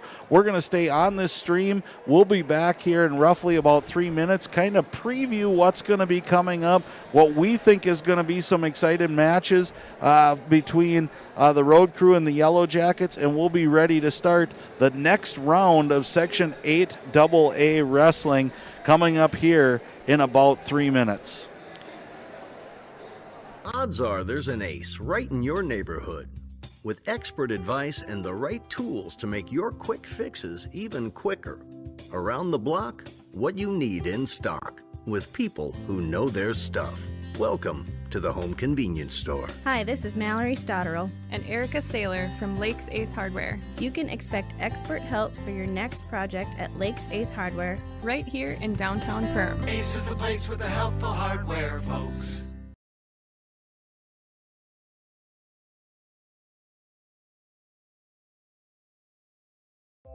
When you're running a business, you don't have time for doubt. You need a banking partner you can trust. One who is as invested in the success of your business as you are, and has all the products and services you need under one roof. At Bremer Bank, we're here to listen and learn, because you know your business best, and we'll back you up with insightful advice and personalized solutions that help you achieve your goals. Work with Bremer Bank, because understanding is everything.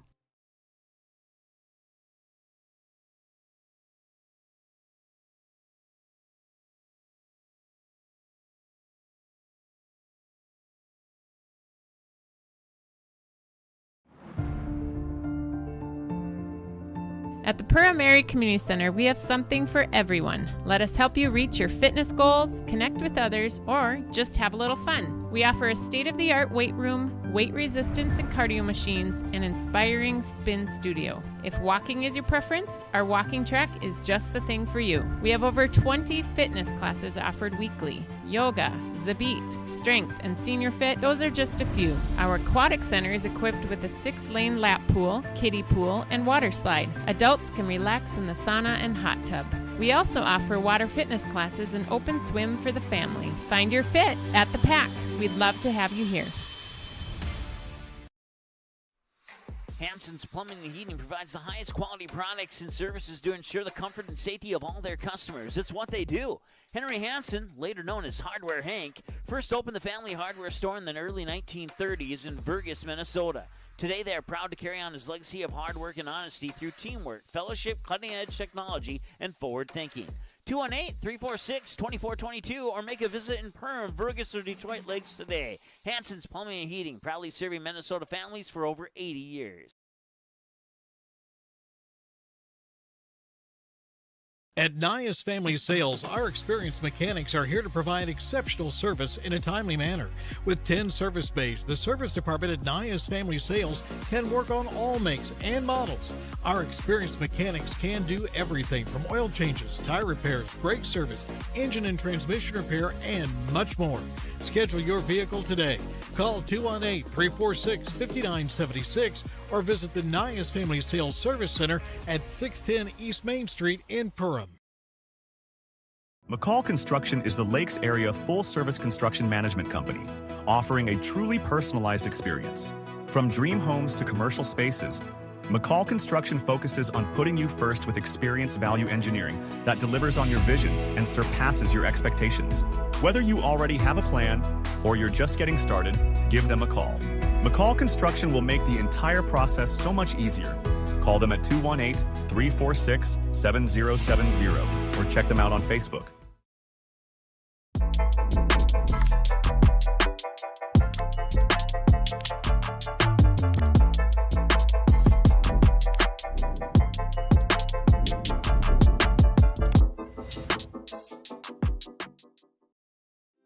At New Horizons Realty, we're on your team. For over 25 years, we've been helping families and businesses find the perfect place to call home here in the Lakes area. Whether you're looking to buy, sell, or just dreaming, we've got the experience and local knowledge to guide you through every step of your real estate journey. As proud supporters of the Perham Yellowjackets, we believe in building strong teams on the mat, court, or field, and in the community. Check out our current listings at perhamrealestate.com or give us a call today at 218-346-7767.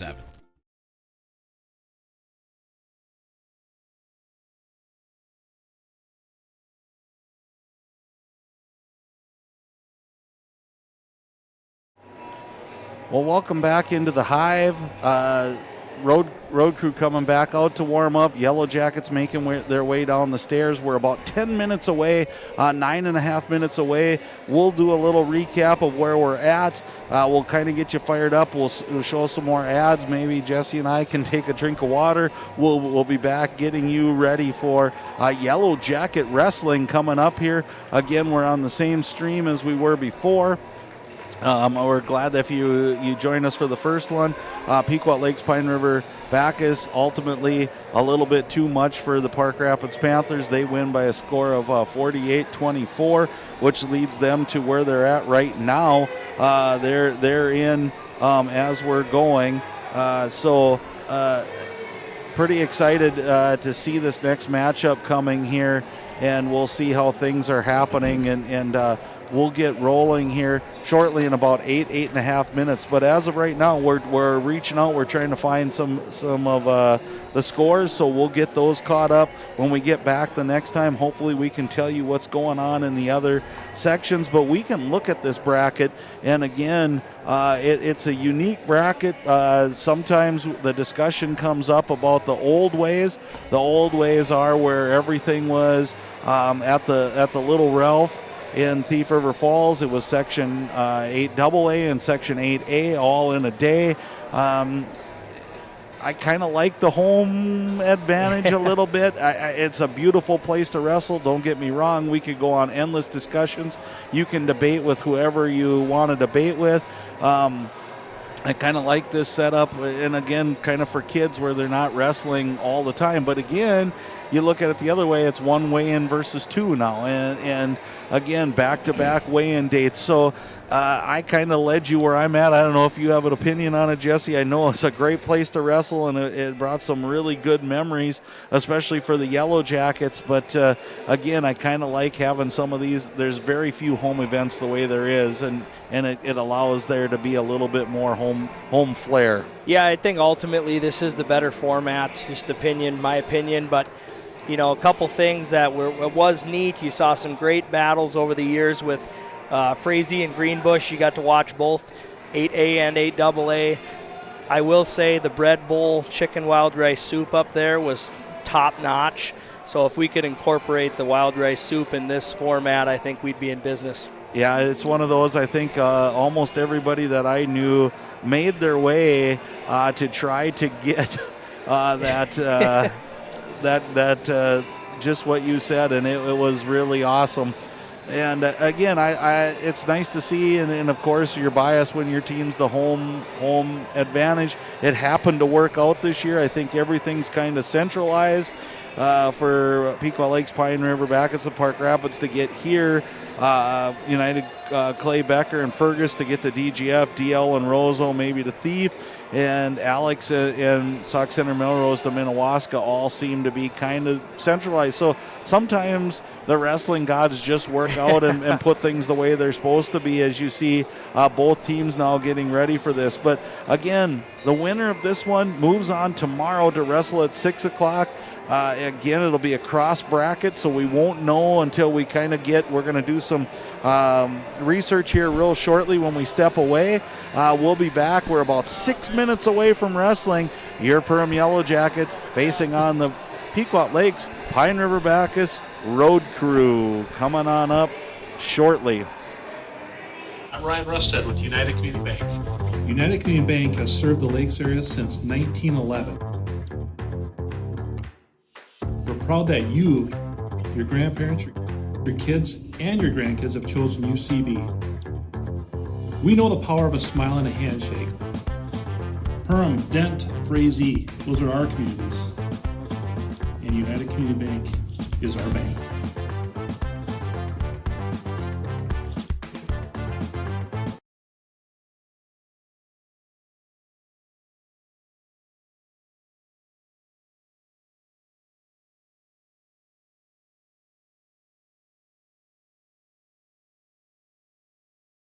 Since 1980, more families have trusted Jack Chivers Realty than anyone else in the Lakes area. I'm Blake Olson, the owner of Jack Chivers Realty. Our dedicated agents have a deep understanding of the area. We live here and our kids go to school here. Let us find the perfect home for you and your family, or lean on our knowledge and marketing to sell your home. Find out how Chivers delivers right here in Perham. Reach out today and start packing. JackChiversRealty.com.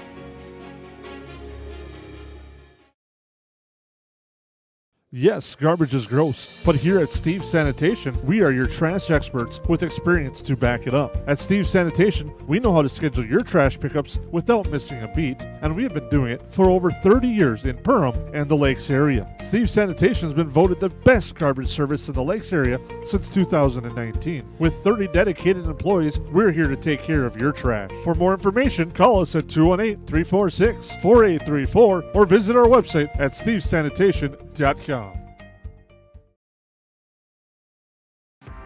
Hilltop Lumber on Main Street Otter Tail is your #1 stop to find building supplies for residential and commercial projects. From the initial idea to final completion of your project, at Hilltop Lumber, we help plan, supply, and deliver dreams. Check out Hilltop Lumber's Marvin Showcase Center and huge supply of carpeting and floor coverings, as well as hardware and lawn care for your everyday needs. See you at Hilltop Lumber Otter Tail. Well, welcome back into the Hive as we're about 3 minutes away. We do have some updates. So as you see, some of our sponsors run across the ad again. We'd like to thank them. The earlier round, we'd like to thank both schools for helping out as we get going. And it's been a really good night of wrestling up to this point. And we're going to look back at that bracket so you can kind of see where we're at. Again, right in front of you, you're going to be seeing Perham wrestle Pequot Lakes, Pine River-Backus. For those of you Perham fans, we're going to follow the Yellowjackets as long as they win. So if they're in tomorrow, we're going to be 549 Media will be in Glendon at the fort to watch them wrestle, whoever that may be. If they lose, then we are unfortunately done with our coverage for this year at that point. But here's what we have in some other brackets. Alexandria in a really tight one, I believe, ended up, I can't read my own writing, but I believe it was 39-25, and Alexandria has a really nice team and took the Yellowjackets to a little bit of a brink there for a while. So they're going to wrestle Minnewaska coming up in Minnewaska. They're on the same timeline that we are at. Dilworth, Glen, and Felton, they're going to take on United Clay Becker. United Clay Becker defeated Fergus Falls 54-24. So DGF and United Clay Becker at the fort right now are going to be doing duel here as they get going. In the final one, Detroit Lakes takes on Roseau. Detroit Lakes comes out with a 55-12 win, so they're going to battle Thief River in Thief River. So you can follow along, fill in your brackets at home. You know exactly where you're at with that. And right now we are at chalk. So everybody's won who's supposed to have won. And we'll see if that rolls out through this one. I think this round could be very interesting. I think there's some really good matchups in there. And again, I think this could be one of the good ones. You just never know when you get to this point. Yeah, you know, in my mind, as we went through the last match, you go through some of the good matchups and some of the things that I think could pay a huge dividends down the stretch here. But looking forward to a few of the matchups and seeing if Perm can get out and start hot. That's been a big key for them all year. Right, and I think matchups are key. I think, again, limiting bonus points and gaining some of your own bonus points. So we're going to step away, get all of our paperwork ready to go. We'll be back shortly with the start of this round of Section 8AA Wrestling here on 549 Media. Hey, It's Tucker again, did you know?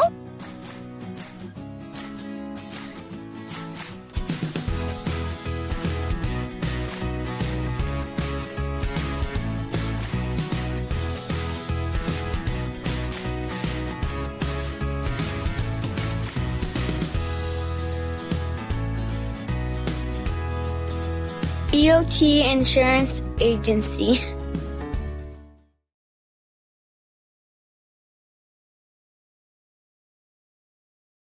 McCall Construction is the Lakes area full-service construction management company, offering a truly personalized experience.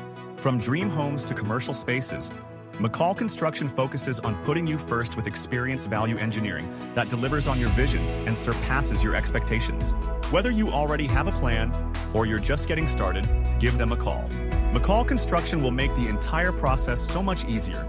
Call them at 218-346-7070 or check them out on Facebook. We take pride in what we send out. When you open a bag of licorice, you want that licorice to look good, you want that licorice to taste good. We work for you. We take pride in what we're making and what we are offering. It is so important to me. I do thank KLM from the bottom of my heart that they believe you and your family is important.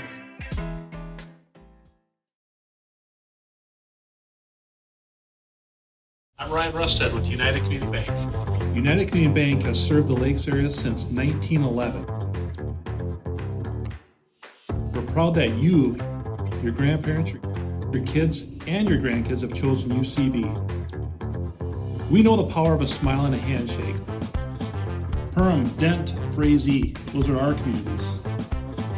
And United Community Bank is our bank.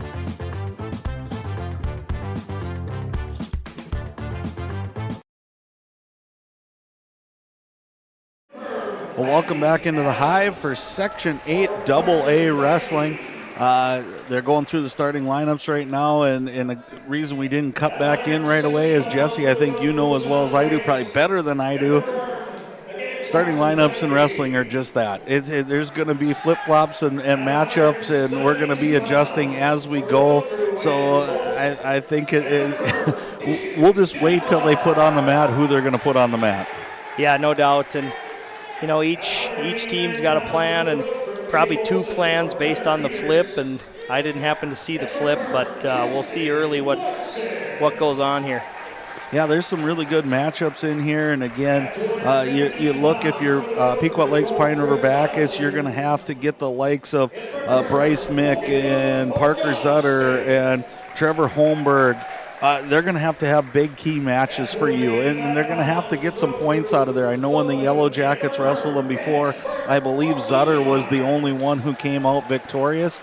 That being said, they were without a few people in their lineup, and again, it just changes. You know, weights have changed, and we're going to have the captains out in the middle. Tournament time brings out weird things, Jesse. I've always believed in that, and you can do everything as a coaching staff to try to limit all those things. But when you're one-on-one on the mat, we saw it in the first match, you just never know what's going to happen. Yeah, and definitely we saw first match, Pequot Lakes, Pine River-Backus has some big move ability, and they know how to finish a match when they get a guy to their back. So the Yellowjackets, they got to come out. They got to come out hot, maintain their technique, and just get the job done. And I think they'll look forward to. Beckham Bunkowski's kind of been a firecracker for them to start with. I think they knew what they had. It took him a little bit to grow into that, like it does every wrestler when you're in 7th grade. And we'll see if they lead off with him. But again, I always believed, I remember my son Leighton being an 8th grader wrestling at 106 at the time. A lot of matches ebb and flow. We always talk about the last one. It's the first one. Yeah, absolutely. And how you start a match can sway the next few, and especially if you have a team who you know they get tough in the middle, you got to make some hay down low here. So you see Beckham Bunkowski, 7th grader, 19-12 on the season. He's coming out. Both guys coming out shooting and firing against the 9th grader Landon Ashman, who had a really nice match and then all of a sudden got flipped. I thought he was leading, and Bunkowski with the early 3. Yeah, really nice low double leg there below the knee. Not a whole lot a defender can do in that position. So nice shot by Beckham. And again, thanks to Jesse Hine for literally tracking down the scores. And we'll try to update you, because if the Yellowjackets win, we're following them on 549 Media tomorrow. Jesse and I will be going. My name's Lance Rock, Jesse Hine. I guess we didn't introduce ourselves if we're coming to you and you're just starting with this match. We'll be with if the Yellowjackets win. You can follow along on 549 Media as long as the Yellowjackets keep cruising. We will follow them as well. So again, Bunkowski up 3-0, minute 12 remaining. Nice job by Ashman not giving up anymore. Bunkowski looks like he's got the arm bar in. Yeah, he did a good job stopping his first move, getting a bar and just taking his time, running it straight over the ear. A lot of time left here. See if Beckham can settle in. Right, again, sometimes that motion, he's doing a nice job. Sometimes you'll hear get off your knees. There he's starting to stretch out a little bit as he does get up on his toes, and there's the fall by Bunkowski. A good start by the Yellowjackets. Leads 6-0 on your Otter Tail Power scoreboard. Yeah, that's the way you want to get it going if you're the Jackets here. Beckham with a nice sure takedown, getting to work on top, finishing the match the way you want to. We'll head to 114 pounds. That 106-pound match was brought to you by United Community Bank. Bo Bush coming out for the Yellowjackets, a 9th grader, 10-17 on the season. As you see for Bo Bush, he is taking on James Ritter. James Ritter, a sophomore, now 10-9 on the season after the win, gets over 500. And I think this could be a good matchup, and this might be one, if you're the road crew, you're looking to steal this one away, I think maybe on the toss-up match side. Yeah, Ritter wrestled really confident and aggressive last match. Bo has been wrestling really well this second half of the season, and you can see he's back in on another leg here, doing some really nice stuff on the edge. He goes up to the waist and then back down to the leg. We'll see if he can settle in here. Ritter with a big spladle attempt, but Bo just kind of spanned out and let it all unfold for the three-point takedown. And you said it very nicely. A nice job there by Bush, just not giving into that. Now he's going to get some back. Oh, he was close to getting back points, is putting some ultimate pressure on that head-neck area and trying to, with the leg in, try to drag that shoulder over the top. Yeah, if he can get his hips turned, then he can focus on turning that chin. One thing we know about James Ritter, tough kid. I mean, he's not going to give up easily. And again, 45 seconds remain here on your Otter Tail Power scoreboard. And just like we did in the first match, we'll have a bunch of awards to give out at the end. And Beckham Bunkowski already threw his name in the hat maybe for one of them as Big Pin brought to you by Horace Mann, so it'll be the big pin of the match. And sometimes it's hard to think about, but it might be the first one that sets the tone. Yeah, Bo doing a really nice job staying really patient with this ride. He's got the hips turned, but Ritter does a good job bellying out. Bo now going for a tilt. He's doing a good job of breaking the hips over, but Ritter just ultimately a little bit too flexible in that position.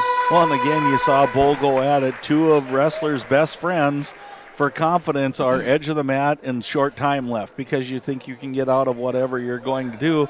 Bo takes neutral here, and that's the time to make some hay, so to speak, and Bo was trying to do that. So let's see Bo with that initial takedown, but Ritter seems like kind of one of those wiry kids that you got to look out for. It could be a big move coming at some point. Yeah, definitely the big move ability is there. You can see he's digging an underhook. Look for Bo to just maintain good technique on his attacks, just like he did on the first one. Nice little barrel roll attempt there. See if he can sucker drag out of there. Met better by Ritter that time. He sprawled out on the hips, got heavy on the head. Again, this 114-pound match brought to you by KLN Family Brands. And again, the Yellowjackets up 6-0, 3-0 on the 114-pound match in favor of Bo Bush. There he goes. Bo set it up really nice that time. Got Ritter coming at him. Just changed levels, hit that barrel roll single for a 3-point takedown. Again, Sam working, trying to get that arm in there, arm bar. You can see the tremendous pressure it puts on the shoulder area. Nice job going slow, stepping over the top. Again, we got about as good a view here as we can get to see if that shoulder hits the mat. Again, Ritter, we talked about his toughness. 40 seconds remain here. Long time to look at those lights if you're in that position. Really good readjustment by Bo there. Extended that hand, got his hips in a good spot. But Ritter very flexible. Look for Bo to rotate toward the head. He's in a pretty good spot here with 25 seconds left. See if he can step over and elevate. Nice readjustment there on the back of the head. Again, putting some ultimate pressure. Ritter trying to withstand here. 15 seconds That's remaining. Tight. He's got to elevate. There it is. Nice job by Bo Bush from start to finish on that. And again, we've seen a lot of pins tonight, Jesse, and it's just going to continue on this one. And one thing you can say about the Yellowjackets, they look like they're fired up, ready to go, and they're almost in the leave no doubt type mode right now. Yeah, it's a great time to peak, and every coach hopes at this time you're healthy and you're peaking. And both those first two matches have been great technique by both Perm wrestlers, and look for that to continue to the top of the lineup. So Dresden Wegscheid comes out on the mat for the Yellowjackets. Wegscheid with a 20-15 record. He's in on an early takedown. He has a three-pointer there as we get going. He releases him right back in. So you see what Wegscheid wants to do. Again, gets that. Now we're up 6-1, 20 seconds into this match. And did you hear, Jesse, who was going for Pine River-Backus? I did not hear it. Looks like Dres still has control here. I can try to find out. I'm looking at they weighed in Wyatt Borders, but I'm not sure if it is or not. He is 9-20 on the season if it is.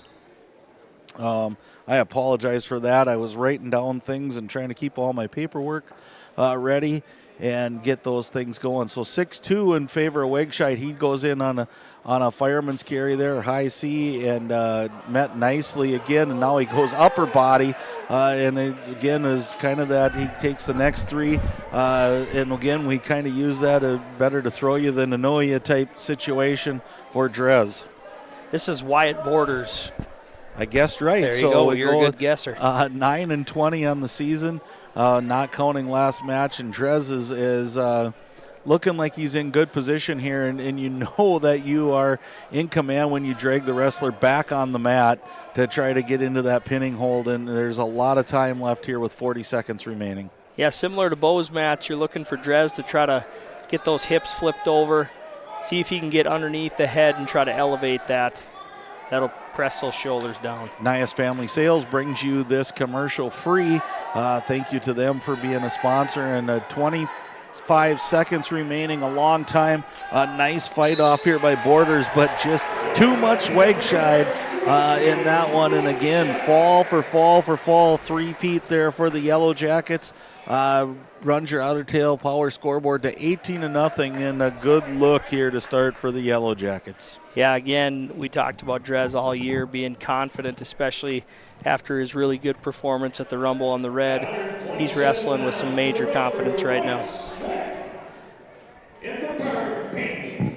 Peyton Trout on the mat for the Yellowjackets. Peyton, an 8th grader with a 20-14 record, has really come on as of late. Again, one of those, if he can get that early takedown, he has kind of become beastly on top, and he's trying to do just that as we go. He's taking on a sophomore, Bryce Mick, 24-19. Mick does a nice job not surrendering to that early single leg takedown, gets himself out of bounds. We start over with a minute 40 remaining. Yeah, Trout with a great shot. On the finish, he came up to the waist a little bit early. Look for him to make an adjustment the second time he gets in on an attack. Thank you to Hanson's Plumbing and Heating for sponsoring this 127-pound match. And again, this could be a good one. This is one that I kind of had circled. Bryce Mick looked really good in the opening round here against Park Rapids, and he's got a couple years of age on Peyton Trout, but Peyton Trout has got the one thing flowing for him right now that all wrestlers want at this time: confidence. Yeah, no doubt. And here we go with some upper body stuff here. Mick trying to get some double overs going into a Russian tie. The thing I like early here, Trout's the one pushing him off the mat twice. If he can continue to be aggressive, look for a stall call, but there's a nice little sweep single. Trout on the edge here. See if he can work back to that heel, staying on. He's keeping 1 foot in. Again, trying to keep that foot in. Now allowed the takedown almost. And again, this is one of the rules of emphasis that we've been trying to figure out a little bit since the beginning of the year. It was supposed to be 1 point.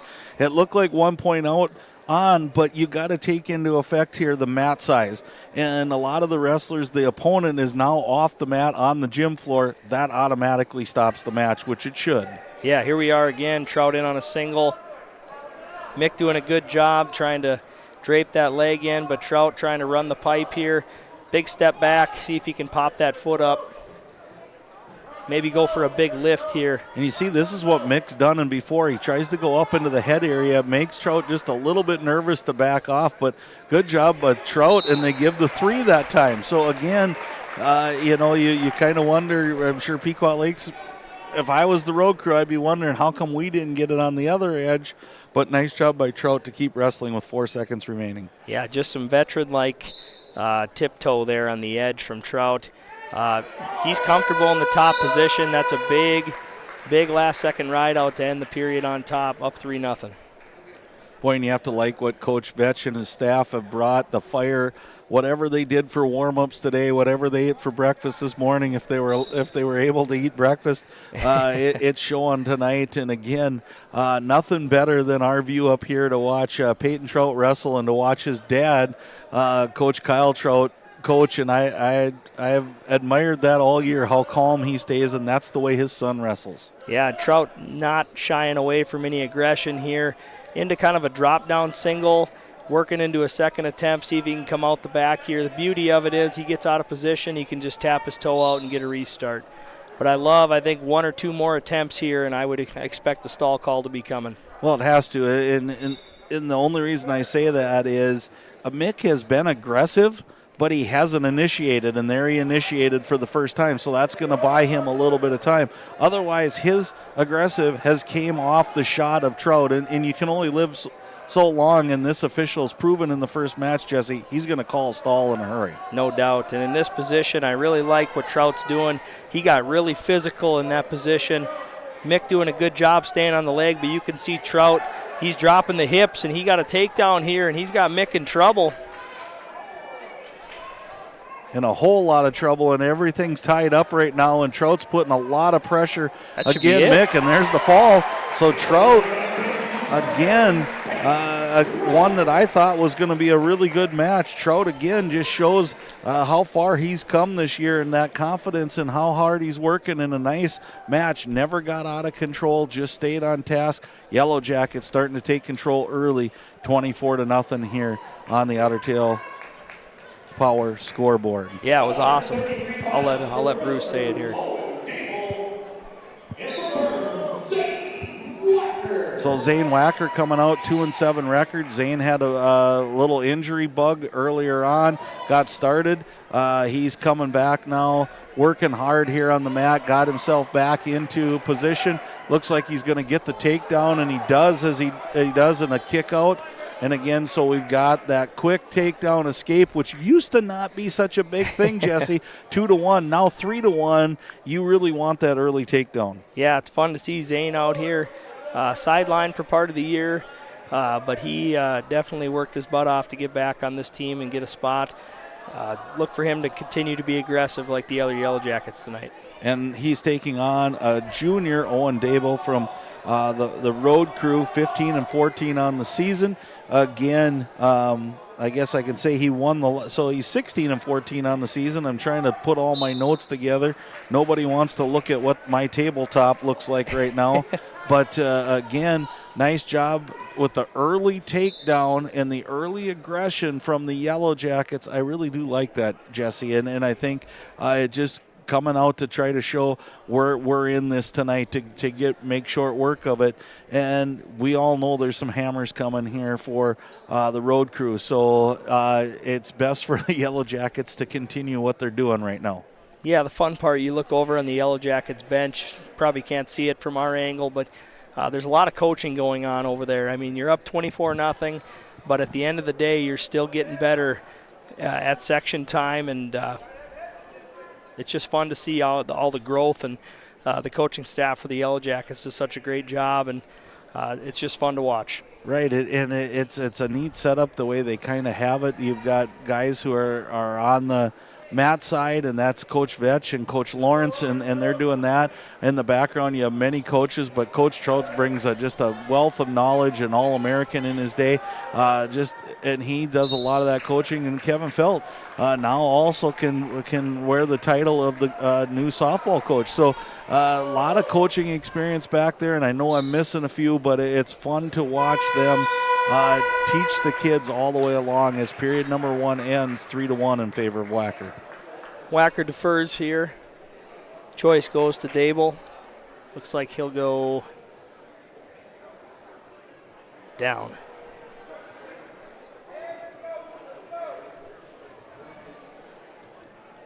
And again, I think if you're the road crew, you just need to crack through that goose egg that's on the scoreboard right now somehow. Even if it's a 3-point regular decision, you got to get that victory. You got to kind of start to build a little bit. And we know that they have somebody coming up who certainly is going to look to do that in Mr. Zutter. Nice job there by Wacker. And again, I haven't seen the Yellowjackets run the armbar series quite as much as they've been running. It must be something they worked on their time off, Jesse, but it looks really good right now. Yeah, definitely could be a scouting thing, could just be an emphasis during the week, but the Yellowjackets have done a good job in all facets of the match, and look for it to continue. Zane putting a good ride on here. Look for him to roll a wrist under or get to a position where he can maybe get to one of his tilts again. Again, he's been heavy pressure on that chest to the shoulder blade area. Minute remaining here, period number 2, and just really not letting anything happen. So it's been really fun to watch, and we're going to get a stall here. He's going to go parallel ride again like he did in the last match. Zane's got to work to the side just a little bit. And really, I do like that call. I think there's no way to get out if your hips are covered up. And you see the restart, what it ended up doing was giving Dable an opportunity. It's still anybody's match, and that's one thing I think with this 3-point takedown, Jesse. We haven't talked a lot about it, but it really opens up the match that you can be behind, but it doesn't take long to get caught back up when you can go 3-1 every time. Kind of an interesting position. Dable with a shot, Zane kind of defending, but now we're in sort of a scramble position. Dable in a pretty good spot here, gets a 3-point takedown. 15 seconds remaining, so this escape would be huge, but it looks like he might be trying to lock up a cradle. Nice job of Wacker grabbing hands there. 5 seconds remaining, trying to stay out of harm's way. Escape would have been nice, but we'll go 5-3 into the third period here in anybody's match. So nice work by Dable. Those last second points in a quarter sometimes really hurt the most because you work so hard to do what you need to do and it just doesn't go your way.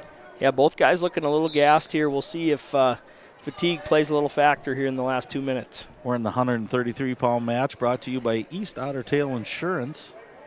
We'd like to thank them and many, many other sponsors tonight that have made this possible. Zane getting some good forward pressure, maintaining inside ties. I'd love to see him snap a little bit and get Dable moving around so he can get to one of his attacks. The Yellowjackets stay on pace. Jesse, we're going to find out how we're going to have to get a lot more cozy tomorrow night. We're kind of taking up a whole wide stretch here. Zane in the front headlock position here, minute 20 remaining. on your clock. See if he can turn some defense to offense here. He's starting to work to it. Going for a big one. Boy, Dable looked strong there, though. He fended that off, got his hips in good position. Nice little goal behind for 3 on the edge there. Nice job by Wacker. Now taking a 1-point lead. Again, the escape's going to tie it up. I have a feeling we haven't heard the last of either one of these guys with 50 seconds to go, although you had mentioned both of them looked a little bit tired going into this third period. Yeah, a couple things to think about. Zane on top with a stalling call previously, so he's got to make sure he's working to the side. There's a stalling on the bottom man, so now each of them have 1. The next for either wrestler will be a point. If you're Coach Vetch, you're telling Mr. Wacker, hey, 1, not 2 here. But we're down to 20 seconds here, and Zane looks pretty content to ride this one out. Road Crew fans now trying to, oh, there we go with a little tripod stand-up, but Wacker staying heavy on the shoulders. 15 seconds remaining here. The Road Crew fans trying to just urge their wrestler, Mr. Dable, to get this point, and you see Coach Vetch come maybe off to the side there a little bit, telling him, you got 10 seconds, get this done. Yeah, I'd like to see Zane go to an ankle here. You can get away with a few seconds with an ankle ride. He's going to try to drape tilt. He's got to get his hips up here. Looks like he's going to hang on here for a nice 6-5. Oh boy. Nothing. Man, at the nick of time, 6-5 victory for Zane Wacker. Puts 3 more points on the board, and again, more times than not, I've heard Iowa yelled a lot of times in those situations. Hook that leg, stretch him out. Don't let him get into that position where roly-poly is going to cost you a victory. Yeah, you're a lot of times better off to get to a spot where you can kind of seal it rather than hang on and see what happens. But good job for Zane getting the win here for the Yellowjackets. Brody Wacker coming out 14-20 on the season. He gets the tough task of taking on Mr. Parker Zutter. Zutter is number 2 in the state of Minnesota, and he comes out with an early 10-second takedown, leads 3-0. So Parker Zutter, only a junior yet, Jesse, 41, well, now 42-1 on the season, and again, he's looking to do some damage, rated number 2 in the state of Minnesota by the Guillotine. Yeah, you know, being the underdog in this position, Brody's looking to just see what he's got. I mean, it's I don't want to say it's not inevitable, but you know, the chips are stacked against you, and it's just a good opportunity to go measure where you're at and see what you can do against a very quality wrestler. Right, Zutter lets Wacker up, now right back in on it, drag over. You kind of see that freestyle ability, but here comes Wacker back, but you just see the veteran savvy, like, makes it, I believe it should be 6-1, right? Yep, I have. Okay, scoreboard is still at 3-1, but I think it's 6-1. Again, Zutter, there it is. 1 minute remaining, period number 1. One thing with Zutter that I've always been impressed with over the years is just his body awareness. I mean, he's may look out of control at times, but it seems like he always ends up right where he needs to be and puts people in some funky spots, and again, always ends up on top. So he is a tough hombre, and he's proven himself down at the XL Center and has kind of been a staple for this Road Crew team for a while. Sometimes unconventional is the best because you're not defending it. You know the typical things. It's when you do things out of sorts, and I've seen that more out of those guys, and we see more and more of them wrestling freestyle and Greco, and now you see their ability to do that as the back points are awarded. 9-1, and we've got a little stop of time here. Back to the center of the mat, 9-1, 20 seconds remaining. This 139-pound match is brought to you by McCall Construction. Give Brody credit fighting out of that position and just continuing to battle here. And down the stretch, I mean, bonus points can mean the world, especially as you get into tomorrow and semifinals and then the finals if we're gracious enough to make it. And I mean, it all comes down to it, and every coach is hoping for him and hoping to not give him up. And you'd love to see Brody Wacker coming out here and battling through some tough positions. Yeah, it's amazing. Even the situation you have, and you don't know where Parker Zutter's going.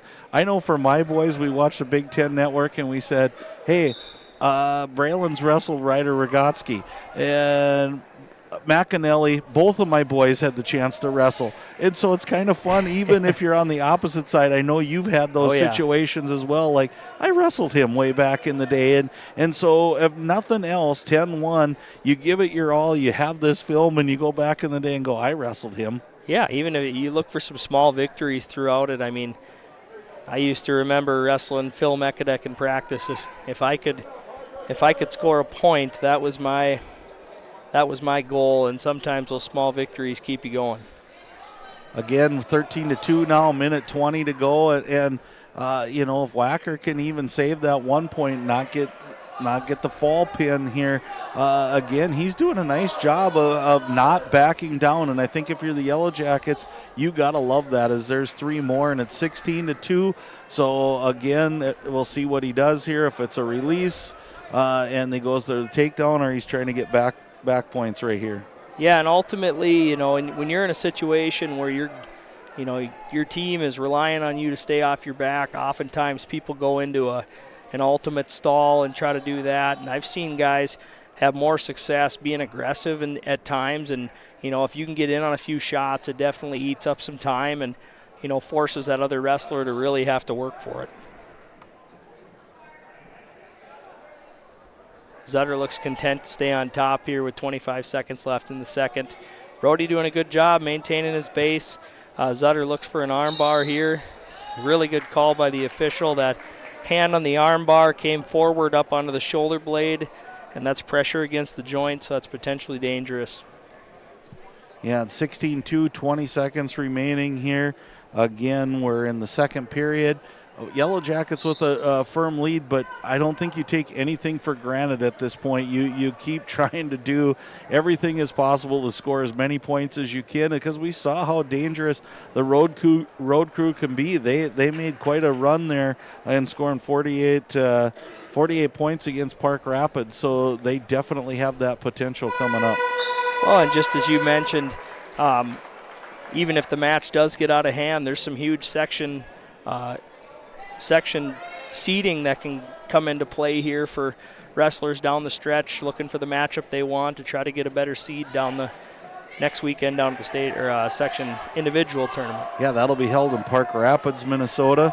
And again, Park Rapids will be hosting that event, and that's always a fun one. And man, you get down to some of those blood round ones, Jesse, and it's crazy. But this is tough. And he was looking for the fall, and he got it. Zutter with the fall puts the road crew on the board. So 27-16 as we head into 145 pounds right now. Coming on up, we must have a little blood on the mat. Coach John McEachran coming out to Johnny on the spot, clean some of it up. At 145 pounds for the road crew, Trevor Holmberg. In return, Johnny Ramos coming out for the Yellowjackets. As you can see, 14-10 on the season. Probably not quite where Johnny thought he would be. Kind of made one of those Cinderella stories through the section individual. Last year made it down to state. Has run into some tough hombres as we go. So 14-10. He looks very aggressive coming out right now again. But this going up against Trevor Holmberg, 29-10. Holmberg took a little exception, and there's been no points awarded through all of this so far. Yeah, Johnny looked to be in control there. Looks like he did award a takedown and escape. Really nice high crotch by Johnny there.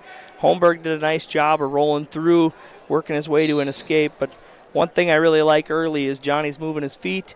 He looks like he's confident as we head out to a blood timeout here. Yeah, I like how he came into just being super aggressive in there, Jesse. And again, that's good to see if you're the Yellowjackets. And again, we'll talk a little bit about where this is going, where we're going to be. So I'm swing this bracket back up as we have a little blood timeout. You can see where we didn't get a chance to fill in all of the brackets as we get going, but Perham is wrestling Pequot Lakes, Pine River-Backus. If they win, the lowest seed of the bottom bracket. So it would have to be United Clay Becker, Thief River Falls, or Detroit Lakes would wrestle the Yellowjackets at 6 o'clock at the Fort tomorrow night. We would cover it if they'd win. And likewise would be the top. Well, whoever comes out of this one of Minnewaska, Alex, or Pequot Lakes, Pine River-Backus, and if DGF wins, they would go on the opposite bracket. So when you look at the bracket, they cross bracket at the semifinals, which should make it really, really interesting. Some really good teams with some really good individual wrestlers. Really nice series there by Johnny, but again,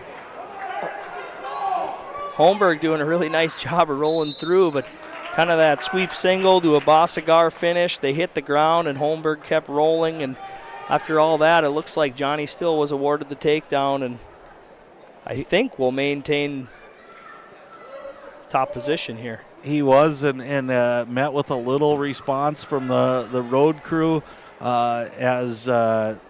Again, you could argue that but I think when those hips hit the ground, he showed that he had control, and that's what awarded him.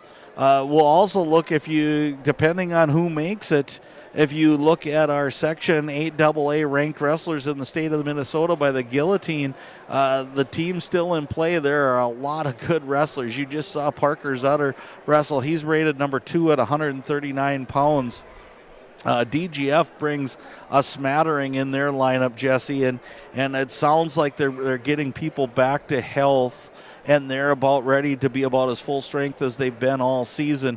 And you can see down low, there's one more wrestler who just bounced out of there for Minnewaska. So a lot of really good wrestlers will be live tomorrow night, depending on who makes it at the Fort at Dilworth, Glen, and Felton. Yeah, it's going to be a lot of fun, and we're getting really physical here between these two. Really good hand fighting, pulling on the head, snaps.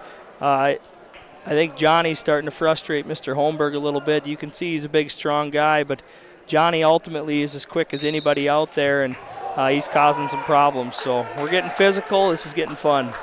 Yeah, and you can tell we've got blood again here as we get going. I'm going to bring that back up so, excuse me, you can see what makes Dilworth, Glen, and Felton such a tough out, Jesse, is you go 189, 215, 285 all ranked in the state of Minnesota, and a lot of times you can make up for a lot of misgivings when you have 3 rated wrestlers at the end of your lineup. Yeah, no doubt, and we kind of chatted about it too, but having Mr. Cosen to start it off for you to get you on the right path is a good way to start it. So it'll be some fun matches tomorrow. There's always some really good tradition between a lot of these programs, and a lot of great wrestling that ultimately probably is going to be replicated the next weekend in the individual portion again. But you might get some goofy matchups just to try to give a team an advantage, and teams doing what they can to try to make it down to the XL Center. Yeah, a lot of good wrestling going to take place, and it's been certainly fun to. It's going to be fun to carry this if we get the opportunity to do so, and if the Yellowjackets continue to do what they're doing, you will see them wrestle again tomorrow night here live on 549 Media. We'll cover it from Glendon. So we're back to live action. You saw the blood on the hand, so a good job, and I agree with you, Jesse. I think Trevor Holmberg is a little frustrated with how Johnny's wrestling, maybe not expecting him to come out as aggressive as he's been, and I think more than anything, I don't think he thought he gave up that last takedown, so he's coming out, but nice job by Johnny really finding nice. That single. Really nice adjustment by Johnny going for the back trip there, getting the 3-point takedown at the end of the period. You like to see that exclamation as we roll into the second period here. Yeah, with seconds remaining, nice job. Johnny's choice, Johnny Ramos's choice from Perham. He chooses defer, so Holmberg's going to take the down position. Hopefully, I'm sure he's hoping to get 1 turn into 3 now, which would be 4. Now you're within shooting distance again. So right up to his tripod base here, Johnny trying to drape over the top. Yeah, one thing you're seeing with Johnny is the more frustrated Holmberg gets, the harder he comes at Johnny, and that's exactly what he wants, to get those reaction takedowns. And look for Johnny to pressure forward, and when Holmberg comes back, that's when Johnny's been able to kind of exploit some of those takedowns. I was going to say, it should be a stall call the way this official's called it all. Oh, called it on Johnny. And then we got another blood timeout, and that's the curious one, though, Jesse. I was kind of wondering because Johnny really wasn't making a wrestling move. He was just pushing him out of bounds. Yeah. And so that's one of those emphasis they've talked about is you have to make a wrestling move to make him flee the mat. And Johnny just pushed. And again, I'm not saying one way or another, but again, you hope a stall call doesn't change this match. The one thing I'm curious, I'm going to ask you, I would be a little nervous in Johnny, and how do you defend this? Because you look at Mr. Holmberg, and I just feel like he's going to throw a haymaker from somewhere, and he's looking for a big move. Yeah, I know in these situations, Johnny's done a really good job of shooting outside singles. He's prevented some of those inside ties. You can see here going to a front headlock. This is where Johnny's pretty comfortable with his quickness, but you can see he's honoring that underhook just to make sure Mr. Holmberg doesn't get anything going. Doing a good job being physical. I think the more Johnny can stay open and in and out, up and down, the better off he's going to be. So sometimes your offense is your best defense, staying on the offense, not trying to defend, not getting thrown, but getting into your low shots, getting to those knees and tying up arms is probably what Johnny has to do. We're under a minute to go here in the second. For sure. You could see what Holmberg's trying to do. Yeah, he's digging here, and Johnny doing a really nice job making that difficult, forcing him into a front head rather than a throw. You know, I know Coach Mosier used to talk, as you build your lead, your finishes to your shot should get lower and lower and lower. The lower you are on those legs, the harder it is for somebody to cause a big throw. But Johnny doing a good job moving there. He gets to his sweep again. Nice bossy gar finish, and he was ready for the roll that time. Yeah, nice move by Johnny to defend that.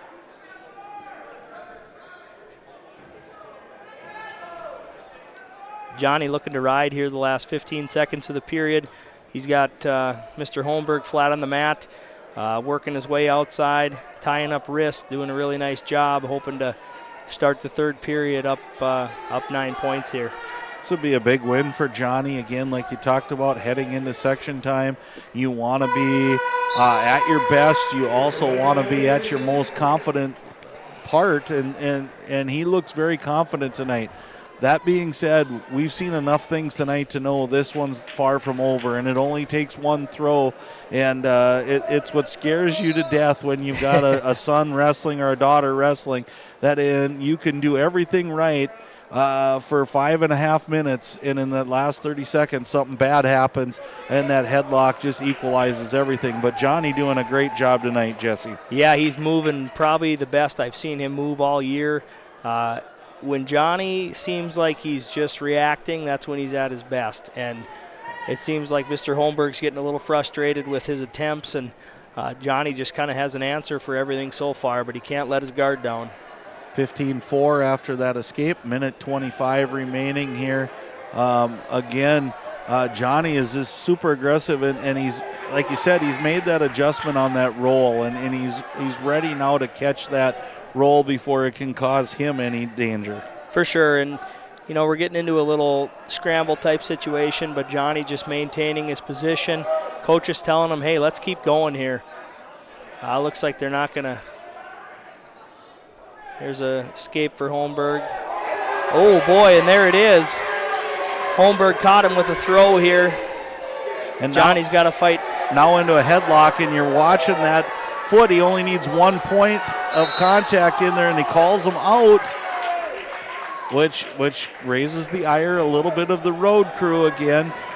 So he gets 3 takedown, 4 near fall, makes it 18-11. You would imagine, unless he thinks he can turn him over here quick, you'd almost escape, try to do the same thing again. Yeah, it looks like he's going to go optional start here. This is always interesting. You got to go away from this. You got to stand up away from all this so you don't stand into something. It should almost be a caution the way he was leaning there, but this is where you want to avoid. Johnny doing a good job. Tie up hands, tie up wrists. So the good thing is if it happens again, it's 19-18, so Johnny has a little bit. There's only 25 seconds remaining here, but you got to be careful. And all of a sudden what happens is now you're building confidence. Don't walk into that again, Johnny. Yep, we got to even avoid. I'd like to see Johnny circle out of some of this just like that. Nice low shot. Stay below the knee. The lower you go here, better off. 5 seconds. We're going to hold on here. Nice takedown at the buzzer for Johnny. So Ramos is going to take this one 22-11 by major decision. Add 4 points to that scoreboard, 31-6. Boy, that might be a matchup we see coming here in the individual tournament, Jesse, and I'd pay to watch that one. No doubt, it was a great match. Mr. Holmberg gave himself a shot at the end there, had a position where it got a little iffy, but ultimately Johnny got the job done. For the Yellowjackets at 152 pounds, Ike Adams is coming out.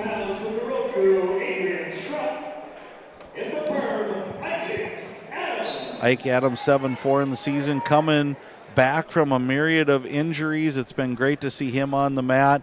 Again, a different frame than probably than the last time you guys have watched. A lot of people have seen Isaac Adams on the mat. Really filling into, growing into his age, and again doing a nice job and really putting the Yellowjackets in a nice place where they have some movement here in the middle of the lineup now with all the guys that are coming back. He's wrestling a junior from the road crew, Adrian Schrupp, who's 2-14 on the season. This one is brought to you by Jack Shivers Realty. Really nice job on the finish by Ike there. He just goes full lift, anticipates that roll, and just gets a 3-point takedown. Yeah, Ike's definitely changed his body from last year. I mean, I noticed walking down the hallway, he's filling out. He's starting to grow into that frame a little bit. The Yellowjackets are very glad to have him back in the lineup. Right, and Ike's love for wrestling. And again, people may forget he was a state entrant a couple years ago early. Was one of those. I think everybody loves the Cinderella story when it comes time for individual wrestling. Is here's another armbar. Definitely had to be a point of emphasis in the room this week. Everybody loves that Cinderella story. Ike was 2 years ago. We had Johnny Ramos last year. Every team probably has those guys that go, well, we weren't sure. We knew they were good wrestlers, but how it was going to handle. That's the beauty of what's going to happen in Park Rapids next week. So here you really got to see the patience of Ike in this position. Still no, is he holding back points there? I think he is. It looks like maybe 3. I believe 3 is what he's holding right now. You can see Ike not getting too much in a hurry. Looks like they're getting a count and he stopped, but there we go. Ike settling in here. What a great job in that position. 7 seconds remaining in the first period. Fall for Ike Adams. Again, throws his name in the hat for the Horace Mann pin of the match. And the Yellowjackets keep rolling 37-6 here on the Otter Tail Power scoreboard. As we head into 160 pounds, it looks like Carson Zize coming out here for the Yellowjackets, 26-12 on the season. Carson is a sophomore.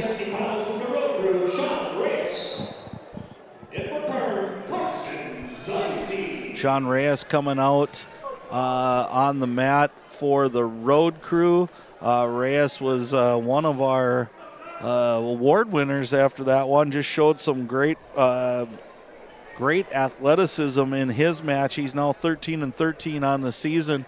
And again, Zize has kind of been one of those stalwarts in the middle of this lineup, Jesse, for the Yellowjackets as a 10th grader, only 26-12 now on the season. And again, one of the things that you and I both know, all these kids work hard, but nobody's going to put in more time than Carson Zize. Yeah, definitely. And I know Zize cut down to 152 just to give us some flexibility with him and Ike. And down the stretch, that may pay off for us. But Carson doing a really good job, having a really great sophomore campaign.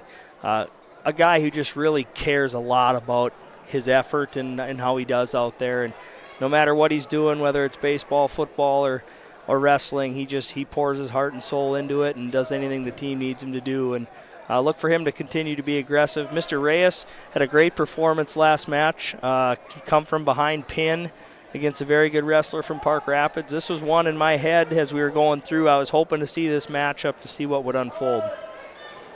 Yeah, and again, nice job by Zize there. Reyes meets it by going out of bounds. 40 seconds remaining here.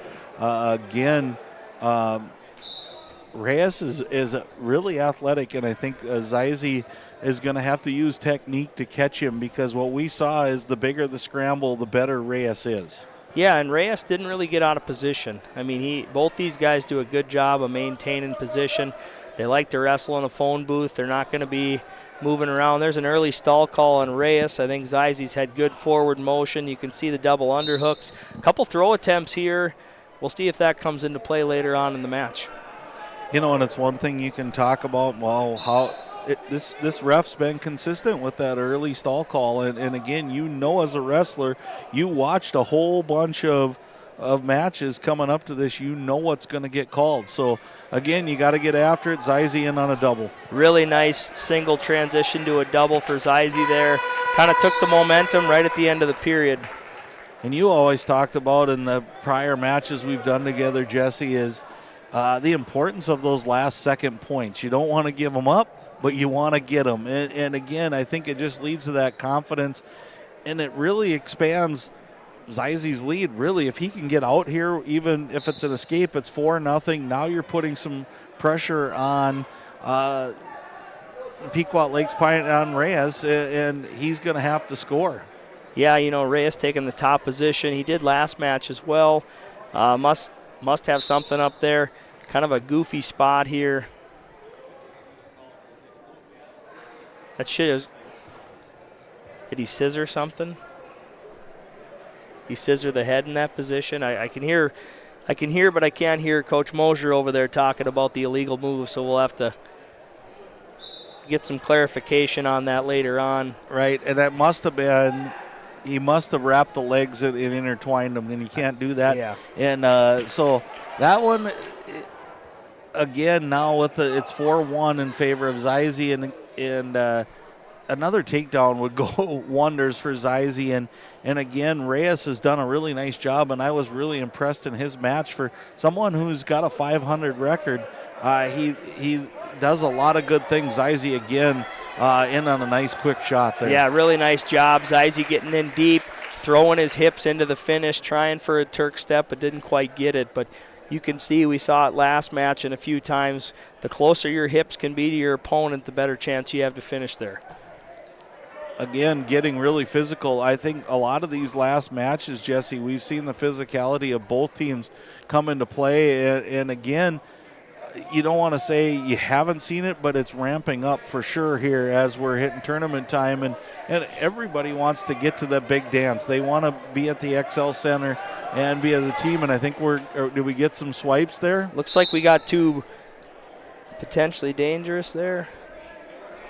2 back points. Zize does a nice job with that bow and arrow. We saw him hit that against a very good wrestler from United North Central to get himself a ranked victory a couple weeks ago, but that's a position that's really, really tough, and I don't know if he's looking for some score clarification here. Or well, I would imagine just, yeah, how did they get it, and he's talking about what happened and where it went, and again, we can't talk enough about a lot of these guys for the Yellowjackets, just how they've grown this year. Jesse, it's just been so fun to watch the maturity level.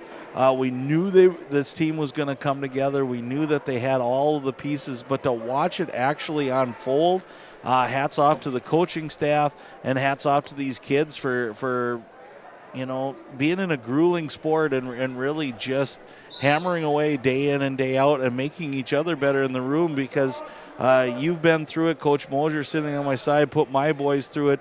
Sometimes the toughest days are those days in the room. Yeah, and especially, Perm's got a young squad over there, and those young guys have put a lot of time in on the mat over the years. And I know there's some that, Coach Vetch said, hey, they're not allowed to wrestle in practice because, good things don't come out of that. But definitely opened up the arsenal for a lot of these guys. Stall call at Zize there.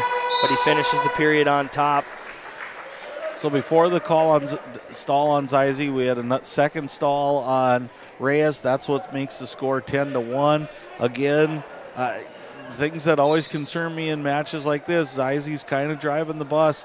It's those things you can't control. So again, stay on your offense. Don't allow yourself. Don't put yourself in a bad situation where you end up giving up that big position, kind of like what happened. Yep. Ooh, and Zize timed it up, rolled it through really nicely. And again, now in a really good spot, definitely has a three-point takedown There and it the is. fall by Zize. And again, one of those where he waited, knew it was coming, rolled through, used the momentum of Reyes to aid his ability to get over the top of it. Nice job by Carson Zize, 43-6 on your scoreboard. We're heading into 172. That fall by Zize was brought to you by Lakes Ace Hardware. 72 pounds for the road crew, Andrew Volk. And for Perham, Tegan Detloff. So Tegan Detloff coming out for the Yellowjackets. Just had an outstanding season, as you'll see by his record there. He's matched a lot of really good quality wrestlers. He hasn't backed away from anybody this year. He gets Andrew Volk, junior, 9-26 on the season. And again, Tegan going right to work. Yeah, Tegan, you're really going to see him do a really good job. Head, hands, always moving, always going forward. Just does a really nice job with not putting himself in any harm's way and continuing to be aggressive.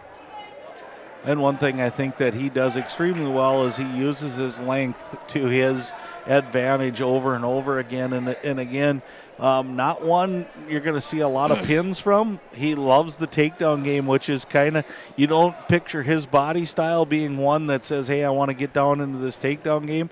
But he definitely does that, and he does a nice job with body control and getting down low just like he did there into that ankle. And he's just running the gamut right now as he's up 15-3. 15-4, 50 seconds, well, 18-4. Yeah, I was going to say, this could be the fastest tech fall. And just as I say that, he puts Volk on his back here right underneath our camera. You can barely see him in the shadows, but again, he's working that hard. And again, this is tough when you have one official. That's where the trail official's kind of nice. Watch those back feet. That should be off the mat there. That should do it, huh? I would think so. So in the first period, Tech fall 22-4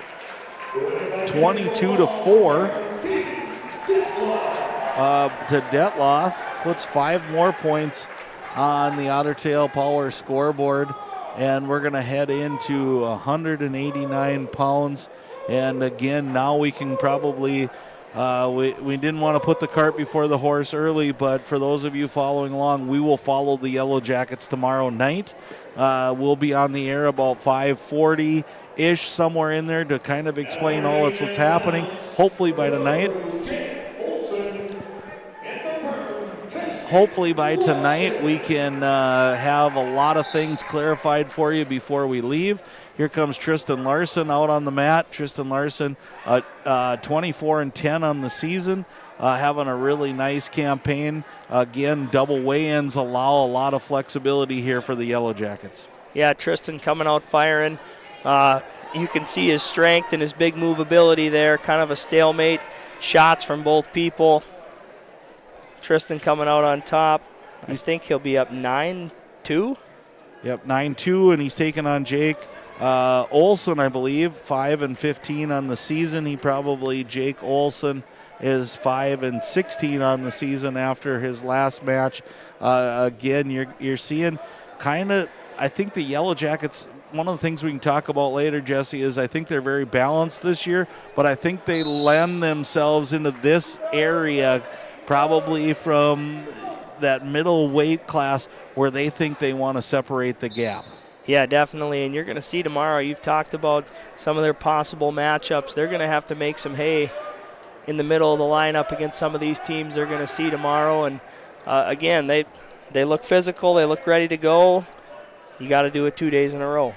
If it would happen to be a rematch, the Yellowjackets did defeat Dilworth. We'll talk about that tomorrow as well. But again, different lineups certainly going to happen as we're 15-4 Tristan Larson. I think there's 3 or 4 matches inside the match itself, Jesse, that might, if it happens to be those 2 squads, that are going to be the tail of the tape when it's done. Yeah, and you're going to see Tristan here when he's wrestling controlled like this and he's attacking low knee, below the waist. He's really, really tough because he can get physical and at any moment, and he just kind of brings a huge energy against his opponent here and puts up a lot of points. Yeah, I think you look for that controlled energy. He throws in a cradle there, and this will end it one way or the other, I believe. It's like another first period tech fall. Same score, 22-4, makes it 52-6 on the Otter Tail Power scoreboard. We'll have a post-game show coming up here. We'll go over all the different things. Jesse's been the wizard trying to figure out who's going to be wrestling where. We'll try to get that all taken care of. Logan Gook wins by forfeit, excuse me. So Logan Gook will throw up his banner. He'll go to 20 wins as we get going. So another 6 points for the Yellowjackets, and then followed up with Cash Burke at 285. He picks up his 7th victory by forfeit as well. So final score on your Otter Tail Power scoreboard, 65-6 in favor of the Yellowjackets. We will gather ourselves a little bit. We have a lot of things to talk about here. Definitely we will try to take this bracket and we'll try to unpack it for you when we get back. We also have a lot of things that we have to go over, a lot of sponsors that we need to thank, but we'd like to thank not many blood timeouts, but a few. Perham Health, the Otter Tail Power scoreboard. We'll talk about the wrestler of the match by Steve Sanitation, pin for the win by Horace Mann, big move of the match by KLN, and money move by UCB Bank, United Community Bank. We will talk about all of those coming up after a short little break here, and we'll tell you about our plans for tomorrow and when we're going to be on, and we'll try to find out who the Yellowjackets will be wrestling. And if we can do a quick little recon, we'll just try to figure out what some of the key matches might be. So stay tuned on 549 Media Network. We'll be right back. What sets the world's leading hospitals apart from the rest? It's their continued ability to deliver the highest quality patient care. Perham Health is honored to be a top 10 Minnesota hospital. Patients experience it, and Newsweek has recognized it. Even during the unpredictability of the pandemic, the nurses, doctors, and many others at Perham Health put their best foot forward. Thank you to everyone at Perham Health for continuing to provide the best patient care.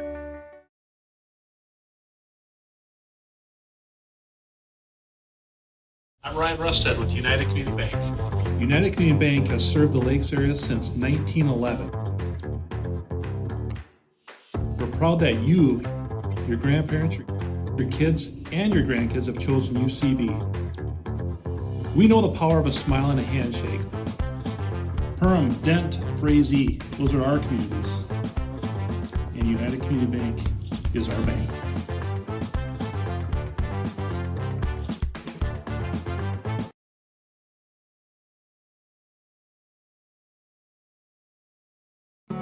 Hi, my name is Wally Anderson. I've been at Tuffy's for 3 years at the warehouse. I just recently bought a Panoptics. It's like an underwater camera. Saved my profit sharing checks for it, and I purchased it, and I can't really wait to use it this winter go ice fishing. KLN's got better health insurance. Their profit sharing checks, it's a huge difference. It's bar none by far the best company to come work for.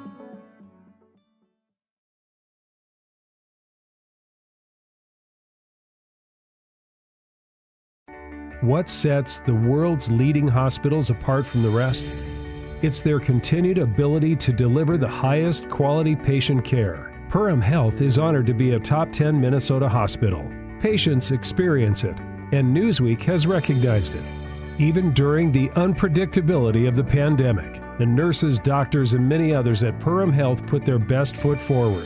Thank you to everyone at Perham Health for continuing to provide the best patient care. Horseman Investments and Insurance can help you with your retirement planning goals and insurance protection needs. Kyle Van Dyke and his team provides educated retirement solutions, wealth management strategies, inheritance and legacy planning, and personalized auto, homeowners, and life insurance protection plans. We are here for your lifelong financial wellness. To set up an appointment, call Kyle Van Dyke at 218-236-6665 or email at kyle.vandyke@horseman.com. Ace is the place with the helpful hardware, folks.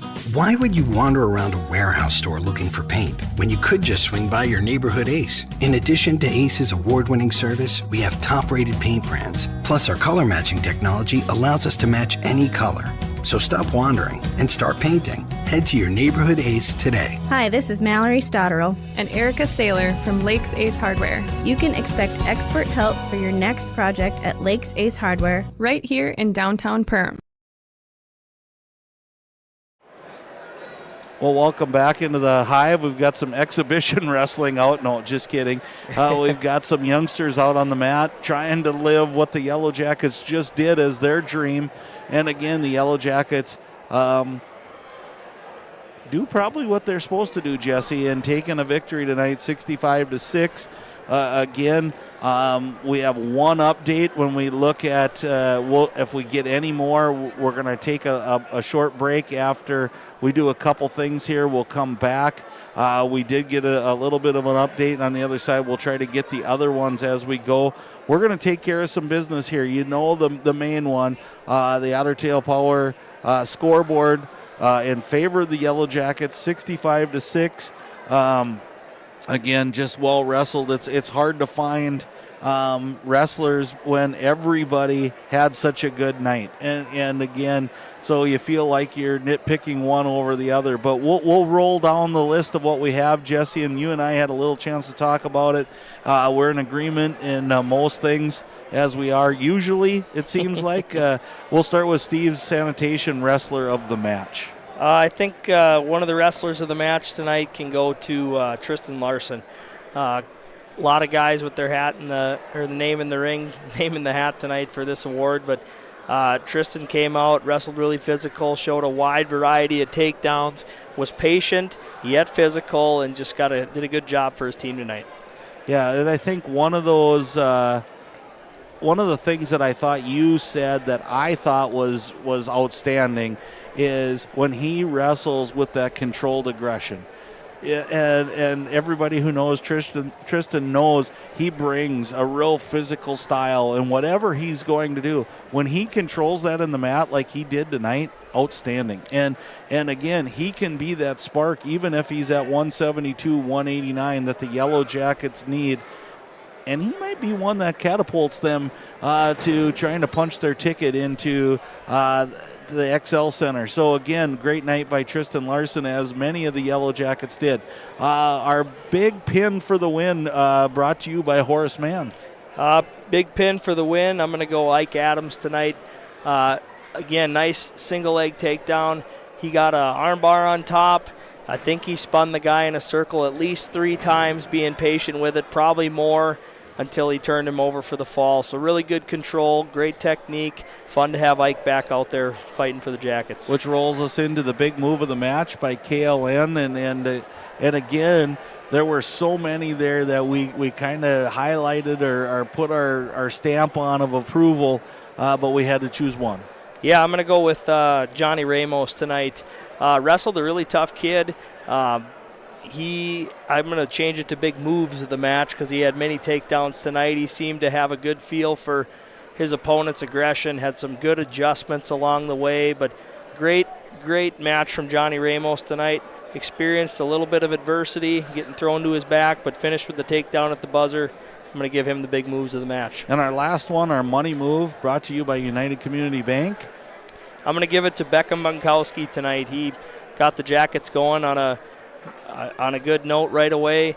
Good low double leg shot to an arm bar for the finish to get the ball rolling for, I think, what do we have, 4 consecutive pins after that, and just a good way to get yourself ready for the semifinals tomorrow. We talked about how important a good start is, and Beckham's done that a lot for the Yellowjackets. Well, we're going to step away for just a quick short break here. We're going to come back. We're going to tell you about what our tomorrow is. We're going to see if we can update that bracket for you one last time.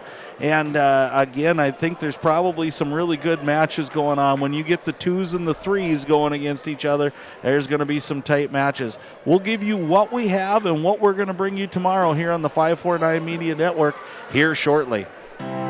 We take pride in what we send out. When you open a bag of licorice, you want that licorice to look good. You want that licorice to taste good. We work for you. We take pride in what we're making and what we are offering. It is so important to me. I do thank KLM from the bottom of my heart. They believe you and your family is important.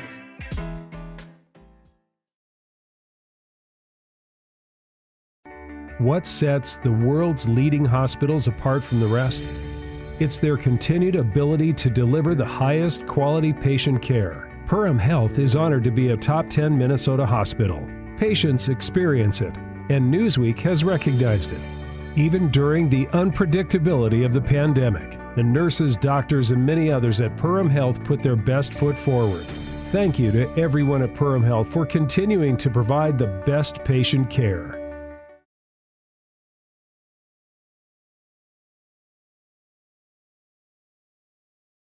I'm Ryan Rusted with United Community Bank.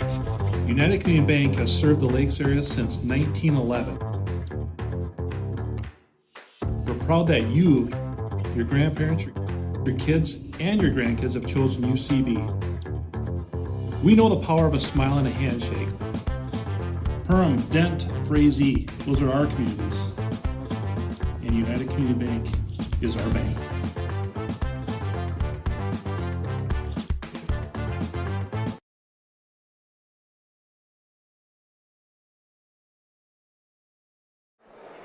Well, welcome back into the Hive. We're going to explain the Yellowjackets victorious 65-6. We can pencil in a few things for you. We'll try to make this as non-confusing as we can. It's not always that easy. As we pull up the bracket here, you'll see the Yellowjackets earn their way into the semifinals. Just finished up. Again, we talked about 2s and 3s being that matchup that anything can happen, and anything almost did. Thief River Falls beats Detroit Lakes 32-31, which tells us tomorrow night the Yellowjackets at 6 o'clock will be taking on the Thief River Falls Prowlers. We all know the history with Thief River Falls. My history runs deep with Thief River Falls. It always seems like my boys had somebody who was just a juggernaut for the Prowlers. And one thing you know about Kenny Geiser and his group of athletes, they're going to come ready to battle. Well, and we saw it. First home match of the year, we said that young young Prowlers team by the end of the year is going to be tough to deal with. And talking to the Yellowjacket coaches, everybody knows section time, the Prowlers are ready to rip, and hopefully the Jackets can replicate what they did tonight and come ready to roll and give themselves a good shot. Yeah, I think you're right. Stay aggressive, stay on your offense, and get it going. On the bottom half now, DGF did move ahead. 68-6 was their final score. They wrestled United Clay Becker again 68-6.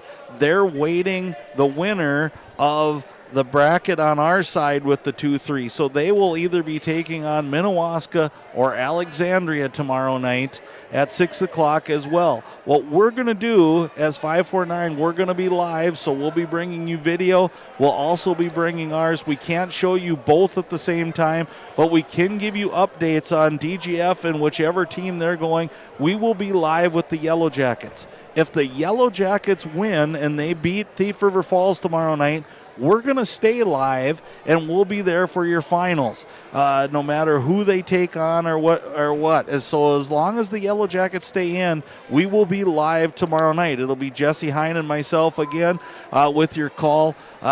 If you can't make it to Glendon, I think this could be one of those nights where you start going, oh my goodness, there are really some good wrestlers here in central Minnesota, and there are really, really good wrestlers in Section 8AA. We know DGF is in, so they're bringing 1, 2, 3, 4, 5, 6 state-ranked wrestlers. Detloff for the Yellowjackets is in. Elias Mata, a really good young wrestler from Thief River, just out of the rankings this last week. So you're going to see some great wrestling. And whether it's Alexandria, they have some really talented lower weights along with Minnewaska. So we're going to see some unbelievable action, Jesse, tomorrow night. And we'll be live about 5:40 tomorrow night from the Fort in Glendon. And we urge you to join us if you can't make it. Yeah, it should be a great time. Always those programs bring a great crowd. It's going to be a tight fit in there with all 4 schools, but it's going to be a great environment. Right. Thank you for tuning in to tonight's coverage on 549 Media Network of Perham Yellowjacket activities. We hope you're enjoying tonight's broadcast. If you'd like to advertise on the 549 Media Network, please send an email to jgrowth@perham.k12.mn.us or call 218-346-4501 for more information on the 549 Media Network. So again, I didn't know that had voiceover, but again, if you want to sponsor, we wanted to thank our sponsors for being with us. It's been a great evening here. The Yellowjackets prevail. Again, hats off to both Park Rapids Panthers and the Pequot Lakes Pine River-Backus road crew. Great seasons. Their season's not over. They'll be in the individual portion coming up in Park Rapids the following week. As for us, we hope you tune in if you can't make it live to 549 Media Network. For Jesse Hine, Lance Rock, I'd like to thank you guys for following us along today. It's been a fun night of wrestling. We're looking for even more tomorrow night. Stay tuned, and we hope to see you tomorrow night on the 549 Media Network.